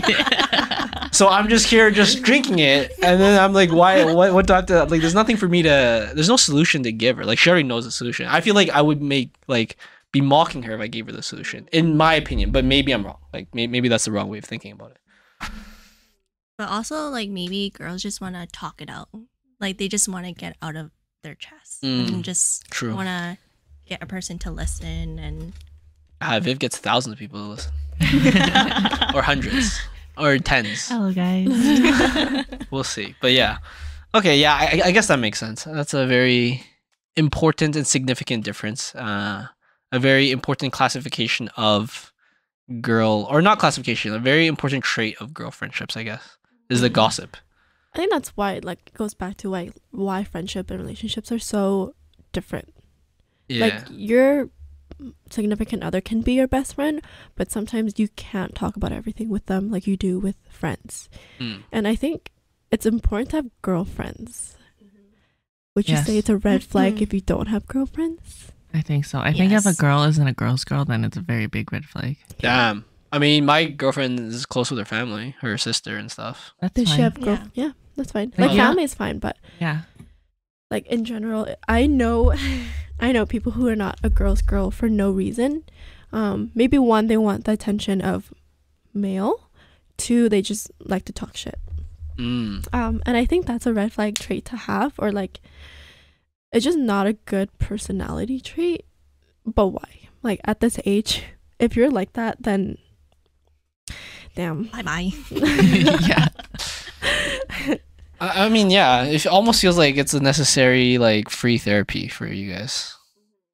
I think it's kind of like the same with guys. If there was a guy that you just met, Alvin, and then he was always so nice to all the girls in the room or whatever, and it would always just kind of pull stupid jokes for the guys and just kind of talk down at the guys, then he's not a guy's guy. If that would, you get what it means. He's not a bro. Yeah, he's not a bro. He's a dick. Yeah, then you'd be like, okay, fuck he you. just wants pussy. Exactly. That's kind of like a girl. If a girl's not a girl's girl, then it's like the fuck. Oh, I see what you mean. Yeah. That makes a lot of sense. Yeah, no, I get that sentiment too, and I understand that part of it. Okay, here's a weird scenario. Would you back up your friend even if they're wrong? Or what scenarios? Give me some scenarios. Give me some shit like that. Even if they're wrong. For me, most of the time, no. In court, probably yes. Yeah, I think if it was something that, okay, generally I would say yes. Like my general blanket answer would be yes. I would defend them even if I thought they were wrong, and then correct them in private. Unless like they were bullying someone, then I would not do that. But my general blanket statement would be yes, I would back them up in public, but then correct them in private. Really? I would not even back in public. I would just be neutral if they're wrong. It depends on the situation. I was gonna say that. I think it depends. I maybe not correct them in person, but try to steer it in the right direction. I go for the distraction technique. Just start talking about something different. Talking about something else. Yeah. Just like, guys, this isn't the right conversation. We really got to be talking about something else here. Start breakdancing. Yeah.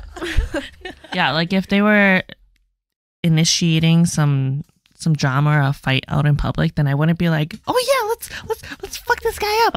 I would try and make the situation less hostile Mm-hmm. in general. But okay, so if it actually happened to me and one of my friends, and they're like, for some reason, really into it, which most of my friends aren't, then I'd be like, try to steer the conversation away because they're kind of embarrassing themselves at the moment if I know they're wrong, Yeah. and then just let them deal with it later, kind of thing.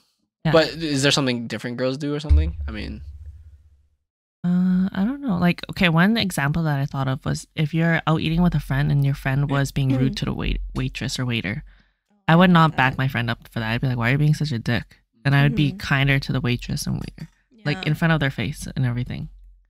It's just wrong. Like, Yeah. You're a waiter. It's like why? Why are you doing that? Yeah. What did they do to you? Yeah. I mean, yeah, to everyone, to Like, anyone, I guess. If it was a mannerisms or a moral thing, then I wouldn't mind correcting them or saying something and not defending them in person. But if it was something that's like, oh, this is gonna be really embarrassing for you, then I would support them out in public. Like, this isn't like on their bad, but I just thought of like, okay, say they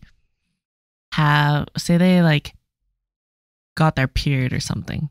I wouldn't like point it out, or I wouldn't, okay, say they got their period and they were on stage or doing a presentation and everyone could see. I wouldn't tell them at that point. This has nothing to do with defending them or anything. I wouldn't tell them at that point that they have a period on or anything. I would give them like something to like cover themselves up so that they don't get suddenly like super nervous. And then I'd tell them after they leave the stage and tell them, oh, I gave you that jacket to wrap around your waist because your period is showing. Like, that's something where I wouldn't tell them up front while it's happening, and I would tell them afterwards because it's something that affects them right then and there, but it's not like harmful in that way. I see. Kind of off topic, but yeah, I see. Yeah, it's like off topic, but I can't think of it. No, yeah. Let's say, would you defend them? Let's say. Wait. Oh no. Go ahead. Sorry. What? We're No, go ahead. I was just gonna say, like, does it ever get political with girls? I don't give a shit about political things. I don't care. You believe whatever. I don't. Yeah. I can't even vote. Or like religious. Like, some people are so like committed to a certain. No one else belief. heard that. Yeah. Like, fuck, my God's better than your God. If someone was like that and they kept trying to shove that shit down my throat, they probably wouldn't be my friend. I'd get so annoyed. I'd be like, shut the fuck up. But okay, do you have any friends that are like super religious or super political? Like, if they get that way in public, do you get embarrassed for them, or like, how's that shit work? I've never had anyone like that. Oh, okay. I mean, yeah. I've had somebody like that where they would get like really defensive about the religion, and I would tell them like, shut up. Like, seriously. Yeah. I guess you wouldn't really back them up at that point then. Yeah, because then it's like you're just causing trouble for no reason, or you're just causing issues for no reason. Just shut up. Keep your opinions to yourself. Yeah, it makes sense. All right, Bri, what were you gonna say? An example. Would you back up your friend? Let's say. I think this is a very. How do I say this? Let's say your friend doesn't like someone, but you don't really know that person. But she's saying like, oh, this person's not a good person. Like, blah, blah, she's like this. Would you agree with her? Or would you be like, well, this person's never did anything to me. So you wouldn't like. Like, if you had to interact with them afterwards too? Like, if you have to interact with them afterwards too, that person that you didn't know. Okay, so if I had a friend, if you were telling me something about person B and I don't know anything about person B, whatever you're telling me about person B and what person B has done to you, or whatever shit or whatever opinion that you have about person B because of some story, I could still share my opinions and be like, oh yeah, that is a really shitty thing that person B has done, or like I would feel that same way, or I would feel different, or whatever. I would still give my opinion regardless if I knew person B or not. But then if person B were to come up and talk to me, then I wouldn't be like, oh, you're a shitty person because Bri told me this and this about you. I would just be like, oh, I know yes, you didn't do anything to me, but you did do something to my friend. But then I'm just using that as like background information, kind of like that. Like, you would have like a picture painted already.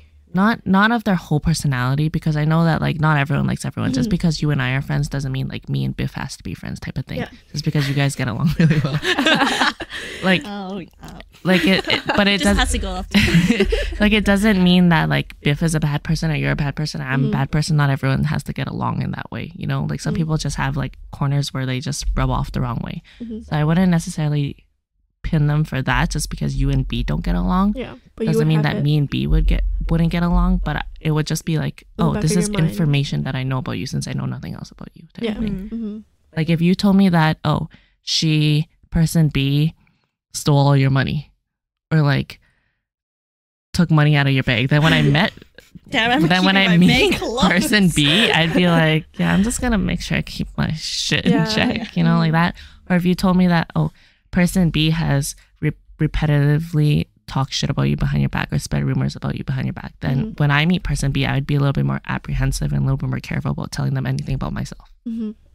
I think like a background would be painted of them already. Yeah, like you have Yeah. something in the back of your mind. Like if it's my best friend, then I would actually already be very cautious of that person because I think your best friends are typically people that are somewhat similar to you. Not everyone. Actually, for guys, it is more so. Like most guys' best friend, they're very like similar people.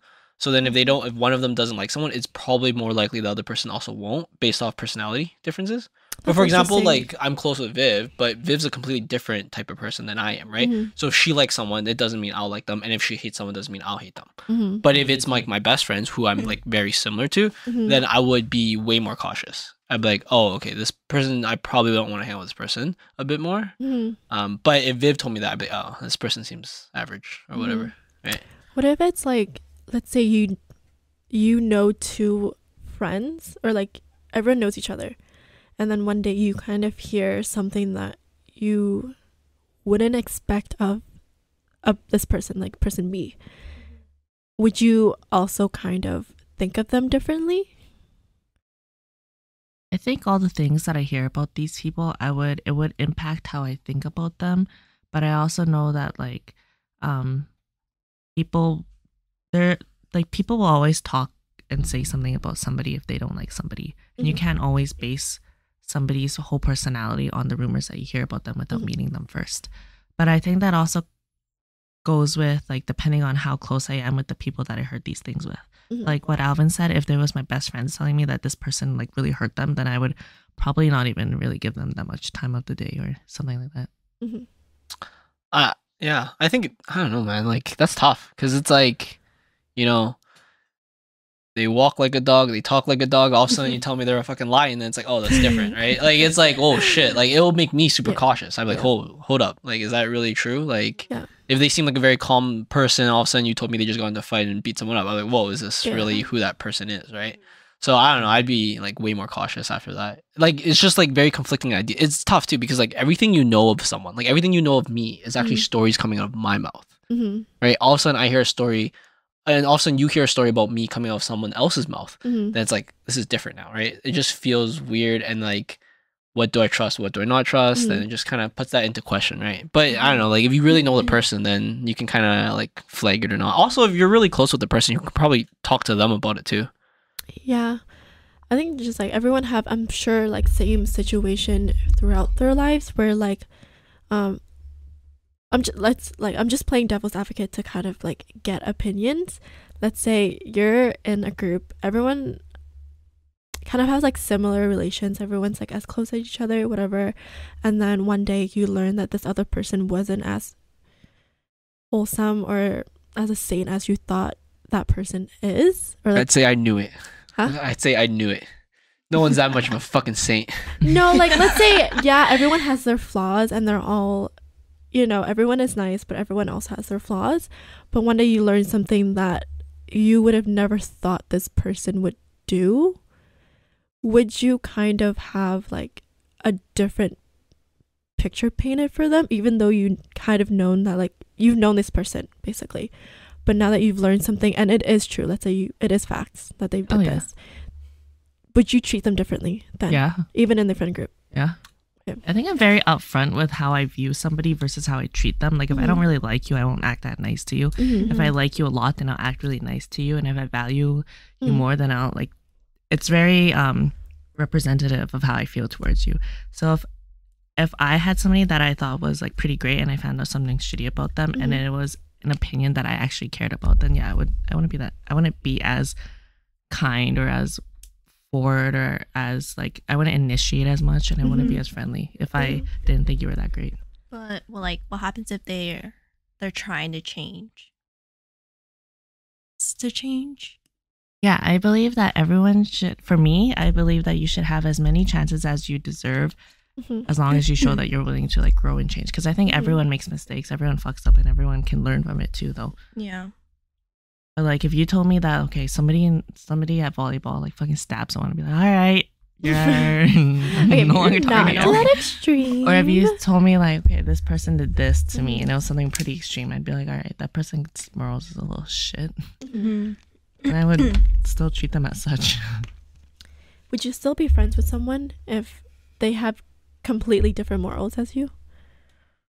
Like, would you even think to be like they're a great person, you get along with some things, but their morals in life and their outlook in life is just completely different? I think it depends on which morals, because I think I wouldn't think that they're that great of a person if their morals are that different from mine.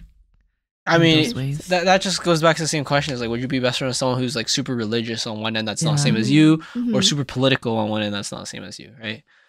Yeah. I mean, for the most part, most people. Oh, actually, this might be wrong, but most of the times you're really close with people who are somewhat similar to you, right? Yeah. Or you have stuff that are in common, right? And the stuff that are in common is more valuable. For example, like we're friends because we all play volleyball. That's important to all of us, right? If you didn't do anything that's similar to me, then we wouldn't even like be able to build that bond. Like if you didn't do anything similar to me, I didn't do anything similar to you, and we also dislike all the things or don't do the things that we both do, then we wouldn't be talking here, right? So I mean, like they'll be different people, but I feel like they can't be that different. Like if they're so different, then that's like, I mean, like, are you just being friends as like a gag, like just for fun type of thing? Like Ooh, I have so many friends. But But that being said, I do have some friends that are like very, very like, for example, my friend Izzy.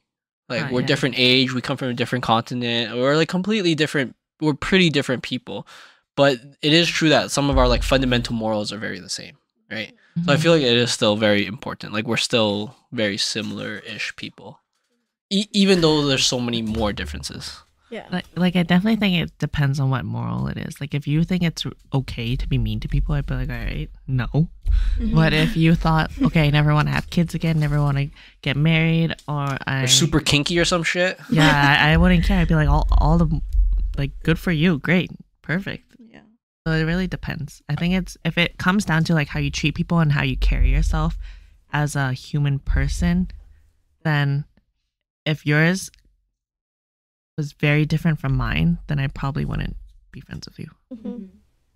And that's the stuff you value the most too, right? So Yeah. that's kind of how it works. Like I'm sure there's like, actually maybe this is movies again. Like I'm sure there's really rich people that want to be with really rich people, right? Yeah. Yeah. Like yeah. I So guess and true. that's because they value that more, right? Yeah. So it depends on what you value the most. So yeah, I guess it goes back to what Viv's saying. It depends on what your fundamental morals are, and some of those are actually, I find, like you can't compromise on those. Right. I mean, also the thing about like people being very different from what, like you hear a story about someone, the thing you said about before, isn't it so true? Where it's like, okay, this is how I find the most innocent girls are the least truly innocent. Slowly, yeah. They're the Kinda. kinkiest. They're the Yeah. kinkiest, is what I'm saying. Oh. I've heard kinky is more, but I don't know if Oh the other one. no, like I heard like the more they seem like they're innocent, they're they're not. like super kinky and shit. I think I some think people so. fake that they're so innocent. And Oh, yeah. So Like there's no one that fucking nice. They just want that outer innocent image, and right? kind and everything, and then they act like a victim all the time. Mhm. And then And you're the more probably you like- learn about them, you're like, you're actually a little bit. A little bitch. Yeah. Yeah. I feel like everyone has a mean side. Yeah. Yeah, Everyone. of course. Yeah. Yeah. Oh, okay. So on that topic, like personally, I like it when people show that mean side more. I feel like it makes it more real. Like when someone's too nice, I'm just like, get the fuck out of here. Like shut the Yeah, fuck up. There's something you're hiding. There's like, Okay. there's no way Yeah. you're this nice. Like, Yeah. I had like a couple friends of girlfriends, and there's like sisters. They don't really listen. And when I first met them, I was like, they're so nice. There's no way they're this nice. So then I warned like these 2 of my girlfriends. I was like, they're never this nice. They can't be this nice. You guys have to watch your backs. And then next thing you know, a couple years, they did something bad to them. I was like, I told you. That's the same feeling I get. Like when someone's too nice, I'm like, man, they probably murdered someone in Winnipeg or some shit. That's probably, and they probably have to relocate and shit. Something like that probably happened. But no, I feel like it's like off-putting when someone's like too kind and too accommodating. Like I get there are some people that are like truly genuinely like that, but most of them are like doing a job. Like they're like a fucking waiter, and like, yeah, I know you want fucking tips and shit like that. But if you're doing it, no, honestly, Bri, if you came up to me and you were super nice and accommodating outside of your work setting, I'd be like, who the fuck are you? Like you are like what's this mask you're putting on kind of thing? Trying to make tips outside of Sam's trying to hustle, man.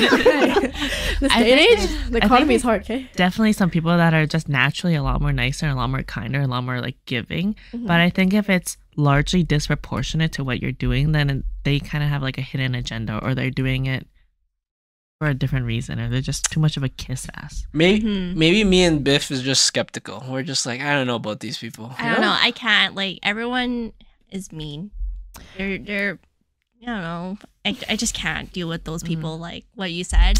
I agree. Like, oh man, they're so nice. There's no way. They're evil. They're definitely evil. I'm watching them. I feel like I always have a gut feeling on whether I know if a person is like genuinely nice or like they're hiding something. But that's from experiences. You grow your gut feeling from experience. Like if you get crossed wrong 1 or 2 times, then you start learning from that shit. Right? But I feel like I always ask people like, oh, do you know this person? Do you know this person? Like what's their history, right? To kind of be like, do I really want to kind of cross paths with this person? Oh, is there a person you base everyone off of?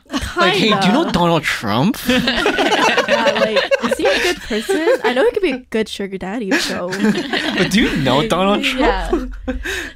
Yeah. But, or like, I'll look at their mutuals, or I can see how they interact with their friends and how they treat their friends. I see. And I'll kind of base if they'll be a good friend. Or like, let's say I'm already kind of acquaintance with them and see how they treat their family. I feel like you can tell a lot about a person how they treat their family. Yes, family. Yes. Family. Yes, Dom Toretto. Family. yes, Dom. Yeah, I definitely think it also goes to show like what Bri was saying, like what kind of friends they have and what their friends are saying. And I think that like, I know before I said you shouldn't base someone off of the rumors you hear about them, but if like 20 people are saying the same thing, then you should kind of like be a little careful. Yeah, and if I think it's kind of a red flag if somebody doesn't have like strong friendships in their life or like genuine friendships in their life and like long-term friendships in their life, then it's kind of like, oh, you're somebody that kind of drives by all the time and you don't have anything meaningful or anyone to really vouch for you in terms of like a good friend and things like that. Yeah. Yeah, like I know someone that has hopped from group to group. Like I swear every year she has like a new friend group, and just so happened she was kind of a part of mine. Like yeah, when we were friends she was a good person, but there was always something like cynical behind those eyes. Yeah. And like I was right, like after when something happens, she kind of runs away and just like find a new friend group. Or like she values new friends over kind of old friends. Right. More.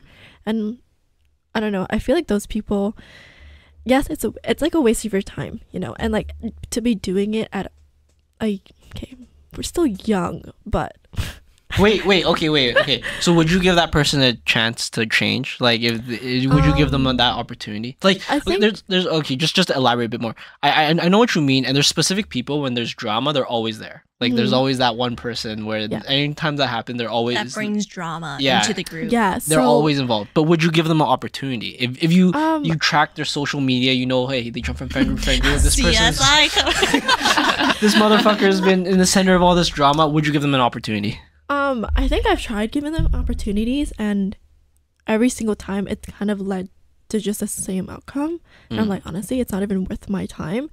And after, you know, years of not years, but after like throughout the year, I can tell that we're not the same person to like our moral, not that our morals are online, but like we see different paths, we have different hobbies, our daily lives are so different that I'm like, honestly, this is not a friendship that I care to keep.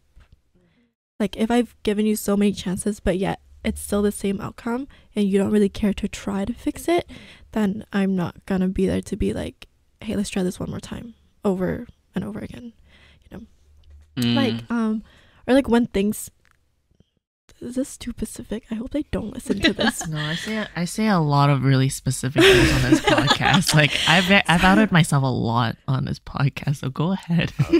So there, Spill the tea. so you know, we're like a little, I'm not so I'm not gonna say how many people are in this friend group, but there's like a little friend group of us, and she has always, See if we can guess who this is. Biff, you would know I actually. was like writing. Every time, you know, something happens, this person would make it bigger than it seems, and she will individually message us, be like, why is she saying that? Like, do you understand what I'm saying? Like, does that make sense? Like when something big happens in a group chat, she will privately message each person and be kind of like talk shit about the other girl to think that like, oh, I'm on your side, which creates bigger drama because you're like, you feel like everyone's kind of against you. And so there has been many fights with this friend, and we're all busy, okay? And sometimes last minute plans don't always work out, or sometimes plans just get canceled. I'm a very bad texter, by the way. I don't like replying as quick. This is pretty bad. This is pretty bad. Like I need something, and she's like, like a few hours later, I was like, are you serious? I don't need you anymore. Okay, so if it's like casual conversation, I'll be very slow at replying. But if it's like it's urgent and you need something, I'll be very quick. Okay. I'm used to it. Okay. Where was I going with this? They'll always ask to hang out, and sometimes life happens and you say no. And I think I've said no a few times and they stop asking me. I know who this one is. And I called them out. I was like, oh, well, I didn't call them out directly, but I was like, oh, I guess we're having fun. Like, I feel like we don't hang out anymore. And they kind of backfired at me. They were like, well, it's because you always say no. And I'm like, well, I'm busy with fucking life, man.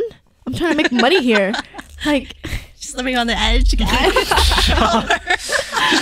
She's about to get deported. Tips. She's about to get deported. Hey, I need to make some tips. I need to hide from the agency. But yeah, like just like those little things that they would make it into a bigger problem. Those type of friends I would not give second chances to. Or not second chances, but more chances when it comes to, because then it's like it's the same thing over and over again. I'm not gonna deal with this, you know. And so yeah, that person jumped from group to group, and I've heard many times like the same situation over. It's like them creating problems. They'll text you individually and be like kind of gang up on the other person or like even you to kind of start a problem. And so I just stopped hanging out with them. This seems like a girl exclusive problem. I think it does happen with a lot of girls, I feel like. Yeah, like never any like guys, or at least straight heterosexual guys. I'm not sure about, but at least for heterosexual males. Guys are like, oh, they didn't invite me? Well, whatever. I'm just Well, gonna okay, I'm stay just at gonna home, go stay play like fun. some league or Valorant. Yeah, I'm just gonna, watch some You video know, but I games. think girls know when it's just a hangout casually versus they're trying to make you feel left out Yeah. on yes. purpose to make a statement. There was this one time where, me and my friends, or I guess we can call them friends for now, because a friend was one of them, but acquaintance was the other, where they made a post about celebrating a holiday, and I thought we were fine, but they left me out, and that made a statement, in my opinion. Vouch for it. I mean, a statement. If you're not celebrating Hanukkah. No, it's not that. Okay, it's not a holiday. I wouldn't say holiday. Celebrating something. Oh, okay. That, you can make a post for it, and it included, everyone that you want to include in a post. Wait, what do you mean include? How does this post work? Is it at someone or something? It's like a collage of. Okay, let's give an example. If I wanted to say, hey, I love my volleyball friends, and I tagged everyone but one person that I see regularly at volleyball, I think that would make a statement. Okay. So it's like not a that. picture; it's a tag thing, right? It's both. Just regardless. It's Oh. like It's just the it's message is mentioned. kind of like Yeah, that. It's just, I don't have social media. You have to keep that in mind. So I don't understand that. okay. Shit. That's nice. No social media. Yeah, Very like I understand when you at someone on WhatsApp, that's like tagging, right? okay, this is completely different. Yeah. And then so this would be like hashtagging someone on Have you something. ever right? been on You sound like Instagram? a fucking boomer. Oh, okay. it's- So Instagram, you can post stories. Sorry, babe. Okay, go ahead. I use Biff as an example. I was gonna say, if I said I love everyone at volleyball Yeah. on any social media for Yeah. any hashtag at or anything on Yeah. WhatsApp, or I made a poster about it and I left out Biff specifically. But she's in the picture. No, it doesn't Oh, even. okay. She's not I say mentioned these at are all. all the Okay. people that I love at volleyball. These are everyone that I've enjoyed being friends of at volleyball, and I named literally everyone that goes to EVP except for Biff. You're right. I think that'd make a Right. statement. But then, and she's sitting right beside me. Yeah, that makes such a big statement. but Bri, you're talking I about a see how it picture, is. right? So how Instagram work is you have like what you post to be on your page, but you Yeah. also have a story which lasts 24 hours. Oh, okay. And so this person would post this photo that Yeah. was a collage. Wow, this is very specific, but it's a collage of everyone in her life. I oh, guess. so like their pictures everywhere. I see. yeah, I see. but not Okay, just makes like sense. her and one other person. It's like everyone Yeah, that was related to this event. yeah. But and they she weren't let- all like in one photo. No, it's like separate photos. Okay, Yeah. okay. A collage. That is what a collage Sorry. means. No. I'm just confused. I'm just thinking of a picture of everyone there, and you just didn't tag that person. No. I just like that just sounds So like a it's just mistake. a photo that left me out. It must be. Okay, no, God. it makes perfect sense right now. You get it now? Yeah, Okay. 100%. Do you need to draw it out? No. okay. It makes It's like perfect sense. WhatsApp. It's like you add everyone except for No. Alvin. What I'm imagining is like imagine we were all in a picture, but Viv's face wasn't tagged. Like I didn't put a square Oh, around her yes. face and tag her face. I'm like, oh, you just forgot her. Facebook when you like that. Yeah, like Yeah, you tag Facebook. people. Is this and like shit. 2009? It's exactly like Facebook. Yeah, but like I just thought like what you meant is like they forgot to tag you in the picture. No. Like just I'm not oh. even in this at all. Oh, okay. But let's say yeah. it's But like it's a collage. Yeah, yeah. makes sense. And so I thought we were fine because we had like kind of a very serious conversation about our friendship on this. Oh, okay. And so she decided to post this, which Oh. clearly made a statement Oh. to like what she what our friendship is. I see. And then like another example is birthday. I'm not gonna say this one part, but birthdays, she usually does, everyone does, if you're not gonna party, you at least do a dinner with your friends, right? Or are we just boring? Oh, I'm forced to go. Oh, okay, yeah. I'm forced to go to ours. Our You're birthdays. forced? Yeah, because we celebrate it together, bitch. I hope you're there for your celebration Yeah. too. Yeah, but anyways, Just don't tag birthdays, him. dinner, whatever, right? You go. But if you're gonna categorize someone as your best friend, wouldn't they be kind of on top of your list to be invited? No. Oh, okay. I mean, so like if I hang out with Viv, Never mind. if I have a birthday party with Viv, my best friend's not coming, even though it's my birthday party. Like Chung and Kevin's not coming because it's different friend group. Okay, I'll get to the friend group after. Because like we're celebrating as a friend group. Oh yeah, but Yeah. let's say you have just a dinner with this specific group that your best friend is also. Oh, like your okay. best So friend they're is also in that group. Yeah, I see. like your best friend would kind of be, Yeah. or not even just a group. Like if you have a birthday dinner, whether it's one or like multiple with different groups, wouldn't you at least invite your friend to one of them? Like I mean, I only had one this year, and I didn't invite my best friend. That was the one we celebrated together. So but anyways, like yeah, let's talk about situations, right? yeah. Yeah. So I thought, well, she categorized our friendship as very important. She viewed me as a sister, but I was never even invited to this birthday. And then she invited one of our friend who isn't even close to her. And I was like, well, this I think clearly put our friendship, if you can even call it that, on kind of like a different category. Maybe her mom's a hoe, and she just has a lot of sisters. I won't deny or. Like, what if she just has a lot of sisters, so her value of sisters is just lower? Oh, I'm sorry. If I had one sister, I do have one sister, so I value the word sister a lot more, right? But if you had 8 sisters, No, she only has an older brother. oh okay, so she doesn't even know what a sister is. Maybe that's why she doesn't even know to invite me. Maybe it's just a Damn, terminology maybe problem, I'm in guys. the wrong. Okay, never mind then. She can only classify as bro, you know. Oh. Like, Yeah, did she call you a bro? If not, then yeah. I guess she didn't know Right. I'm Brian. Oops. Maybe she didn't know. Yeah. Maybe, I mean, okay, no, I understand. I get that. I'm just. Oh, thinking. but go back to the friendship. Would you mix your friend group? I try to, but I know they're different. Like they're different for a reason, right? Mhm. Like the volleyball group specifically because we all play volleyball. We have similar mindsets with volleyball and stuff like that. And that's like one of the core things of our group. And then my other friend group, like they'll just want to do different things, right? Mhm. Plus, also the volleyball groups just kind of I don't know. They party too much. Before I'm I don't know retired. about nowadays. No, they don't. I mean, when you guys did party, I didn't really like to go because I'm fucking. There's only a small handful of us that party. Yeah. The other majority doesn't. Yeah, and then I stopped getting invited because I don't party. So Are you sad? not really. No, it's actually not bad. I quite enjoy it right now. But yeah, no, I get it. Why do you not mix your friend groups, or do you mix your friend groups? Or how I does that shit prefer work? not to. I like to keep them separate. Oh, are you different in different friend group? Not say different, but I think my friends, how my friend acts are very different. Like you guys act very different from how I would say my other friend group are. Like this friend group, I feel like we have no filter. Like you guys can say whatever, be honest, and no feelings are hurt. It's all jokes. Like it's so much troll in this group that it's fun, right? But my other group, they're more maybe sensitive to things. Like they can still joke, but not as open as Yeah. we are. You know. No, I'm about the same. Okay. Yeah, I don't know. Like I think I don't know. I'm very blunt, and it's the same with all groups. I think I'm pretty much the same in all my friend groups Yeah. too, but I also don't I think you have like too to many make- groups. No, yeah, I maybe don't. other 10. No, I don't. Popular girl. But like I also don't like to mix friend groups too. Mhm. Unless you're like super close with me, then I'll bring you around. Like I feel like a lot of people have met Carmen, Yeah.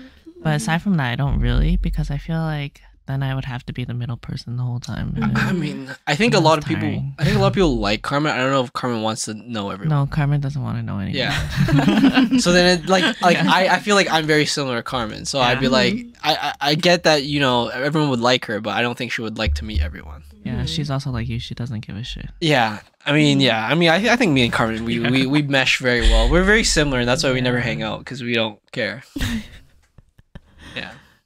I think me and Carmen would potentially be very good friends too. Best Yeah, friends. I think so. Sometimes I complain about things and she's like, "The fuck." I shut think up." maybe that's why you're close Who to Carmen cares? and me is because we're both very similar. Yeah. Like we're the yin to your yang or whatever one is to the other. Actually, surprisingly, I would say all my best friends. Like I would say I have like 3 really really close girlfriends that are like for lifers type of thing, and they all don't give a shit that much. Like Carmen, Jessica, and Noelle, they all kind of tell me to shut up a lot when I'm too emotional.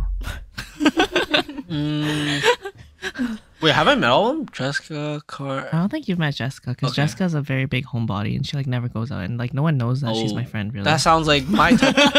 That sounds like my type of friend right there.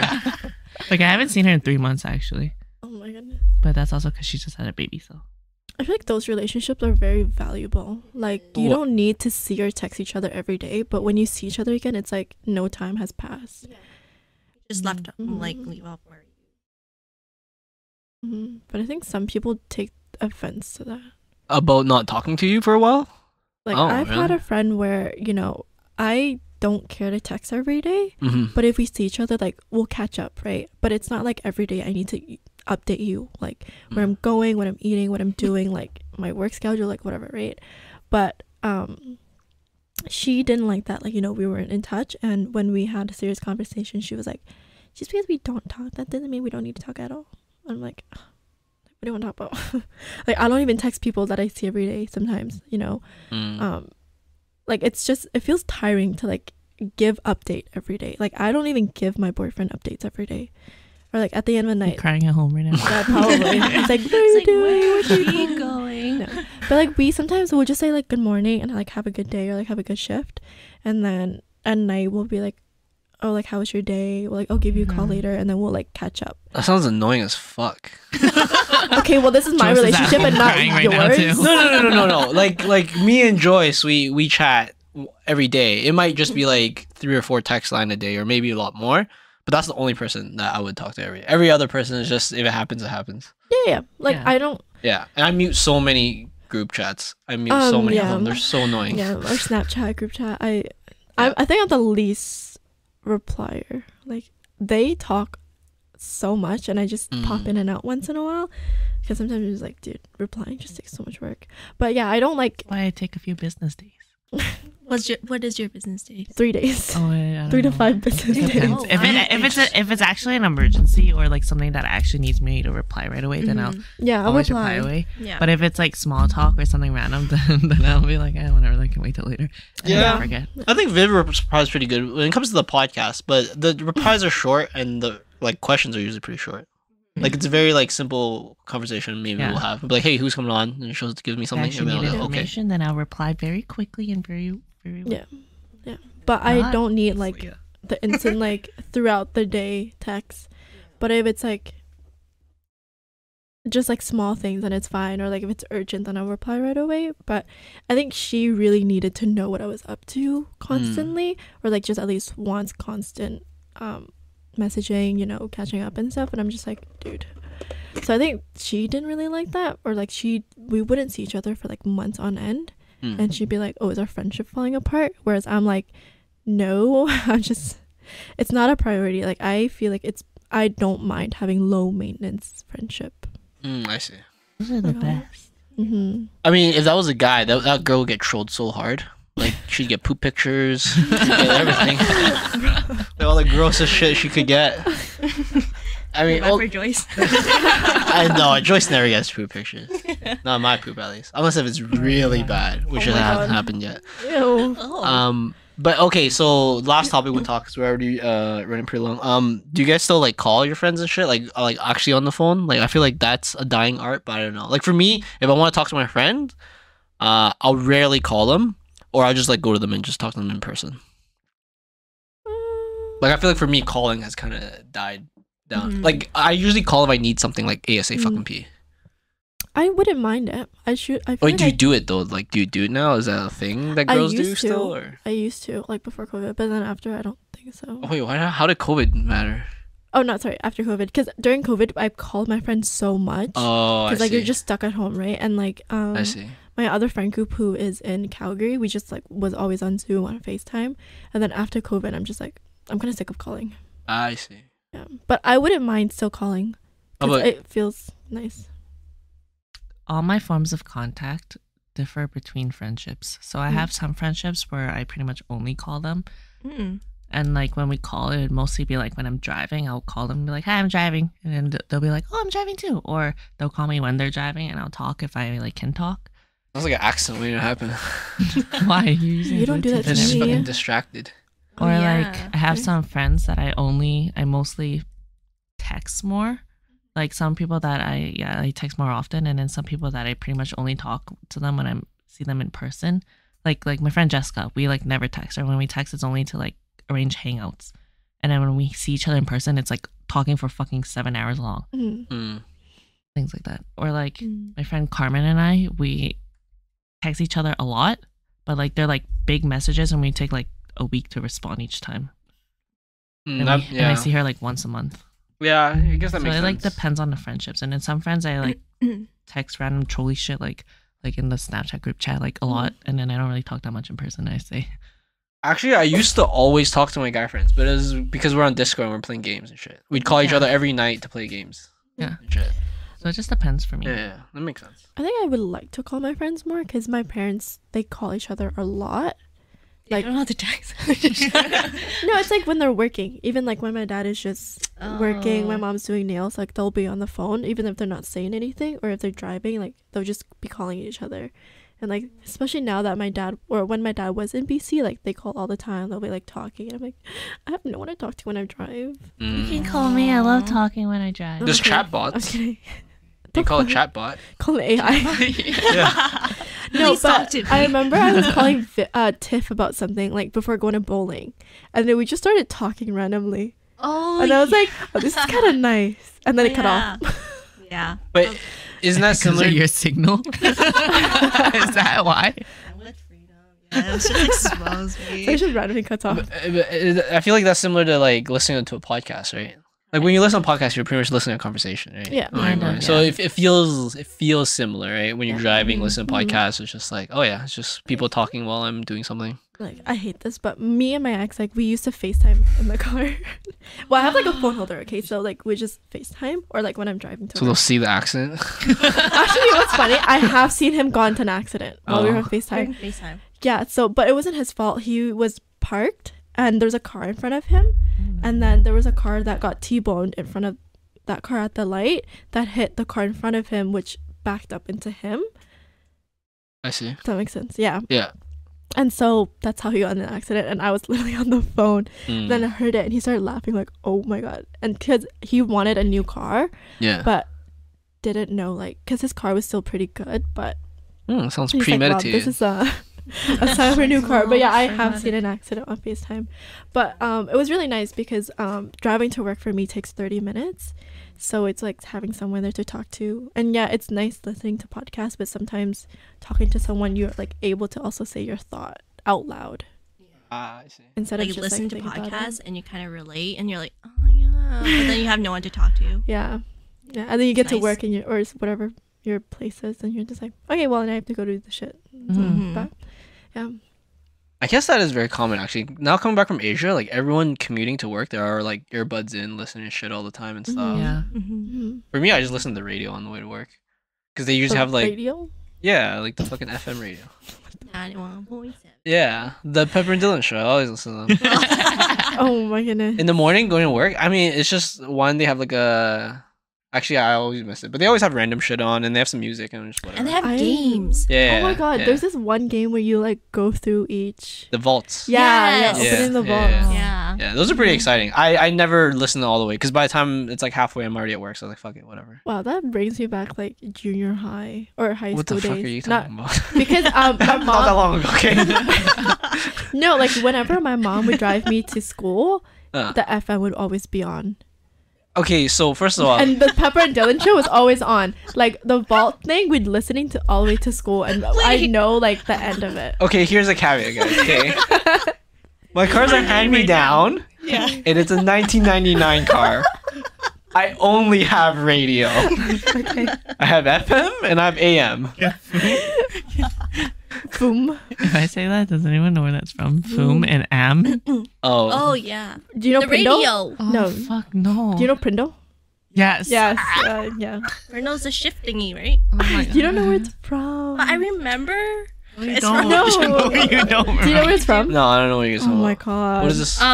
An Asian girl said it. Yeah. Oh. Zach and Cody on deck, or the back Sweet one. Life of Zack and that. Cody. Yeah. Yeah. The Prindle. Oh, yeah, I never watched that one. Prindle, yeah. Childhood show. Mm, See, yeah, I know it. I see. All right, that's cool. Anyways, we're gonna wrap this up. Anything else you guys want to talk about? Friendships and gossip. Last notes, last comments, advice, tips. Where the Everyone fuck you here want is to actually talk fake as fuck. about? Well, bro. Oh shit! I feel like I've been this pretty is the real. last time you're gonna hear Bri on this podcast and in real life. Yeah. What the fuck? I feel like this is as real as it gets, Bri. Just kidding. Oh. Okay, well, other than Bri, I'm gonna mute her mic temporarily, and then you guys can keep going. Big as fuck. Yeah. Anything else you guys want to add before We I actually like close off? Biff. What? Yeah. Oh, we actually like Biff. Yeah. We're just using her as an example. I can't really It's say. I've okay. only met her not too long ago, and And like at a house party. maybe I don't remember. We should say how we met Biff. I think I have the funniest story of how I met you. The All right. second time, not the first time. All right, tell us your funny story before we end it. Oh, You we know. met again at the wedding. And then we were like blackout drunk. Well, I was. And then I looked at our photo like Which the photo wed- booth. is this a wed- Jenny's. Oh, That's when you guys Oh. first met. No, second time. Second time. We Oh, met when wow. she Oh. sat for us at volleyball. is that where I And first met Hermione. you? I don't know. actually. I met you at Jenny's house. Oh yes, I think so. One of the Yeah, you were times. already like. I was about to go probably. I You don't were, remember yeah. anything, but then I found like photo booth photos in my bag. Oh, and we fucking kissed. Yeah, and we I was crossed like, each other's face like Oh kiss. my That's the god! second Oh, time meeting. jeez. Wow. Already intimate. Happy Pride. And then Biff comes from Alberta Beef Oh yes. because she has a cow tattoo on her ankle. Oh, interesting. Okay. Alberta Beef. Biff. I was like, I don't give a shit. Okay. Hey, that's a good nickname. I didn't know that it was Jesus' best friend. Yeah. Well, I hope Jesus helped me then. I mean, wait, how did you come from Alberta Beef to Biff? Is that her real name? Tiff. Oh, no, okay. but from Alberta Beef. Exposed her. Oh, Biff. It's like beef, like BE. Yeah, and then, but- I don't But know. I the get that. Alberta Beef is from. So I No. wanted a cow tattoo, and I told one of my friend. I know he listens to your podcast, Eric. Shout out to you. And he's like, "Oh, Alberta Beef." I was like, "Okay, I don't think I want this tattoo anymore." And then I was like, "You know what? I am Alberta It's Beef. cute. You know, I see. I am from Alberta." He said Alberta Beef, and you're like, you know what? That really resonates me very deeply to my fucking core. So I'm Biff now. I think it's a Nice. cool nickname. Yeah, His best no. friend. I mean, it's a cool tattoo, right? Having Alberta Beef one. Does it say Alberta Beef, or is it just I like told you cow? she should- Triple A. I'm just joking. Hey, you should. I mean, there's A5. Maple also. Farms, guys. So, I mean, there's better up there. I'm saying your standard's kind There's of an low. expiry date. Yeah. on it. Wagyu. You said your standard is low. Is that true? My standard? Yeah. For what? Do you have a low standard? For what? She's just stirring the pot. Don't worry Never about mind. it. You didn't get what you didn't hear what he said. Wait, what did you say? No, He said that your standards are low. Oh no, I'm just kidding. I know. no, I said there's A5 also. Oh. And you're putting your standards low if you put yourself only at triple A. Yeah, I just eat whatever that's in front of me. Okay, not the point. But anyways, thanks for tuning in on our gossip podcast. Yeah, we'll see if we'll have Bri again, depending on the ratings. And not Biff. Oh wow! I guess It's I don't okay. like It's okay. this. I think I know how he functions. No. It's Oh, that's not the because point. Bri talks shit about us. Yeah, so we had to debate if she's coming back on or not. Yeah. I will make my Whereas way back. Biff is welcome back regardless. Thank you. Because Wow, she look didn't at talk that shit. save, guys. Yeah. I mean, it wasn't a save. It's just Biff actually understood Yes, the point. I understood it. Yeah. You mean if I don't die walking home tonight, then I'll make it back. Yeah. But she has the biggest Glock here, apparently. So Apparently. Anyways, see you guys next time. Thank See you. ya. Bye.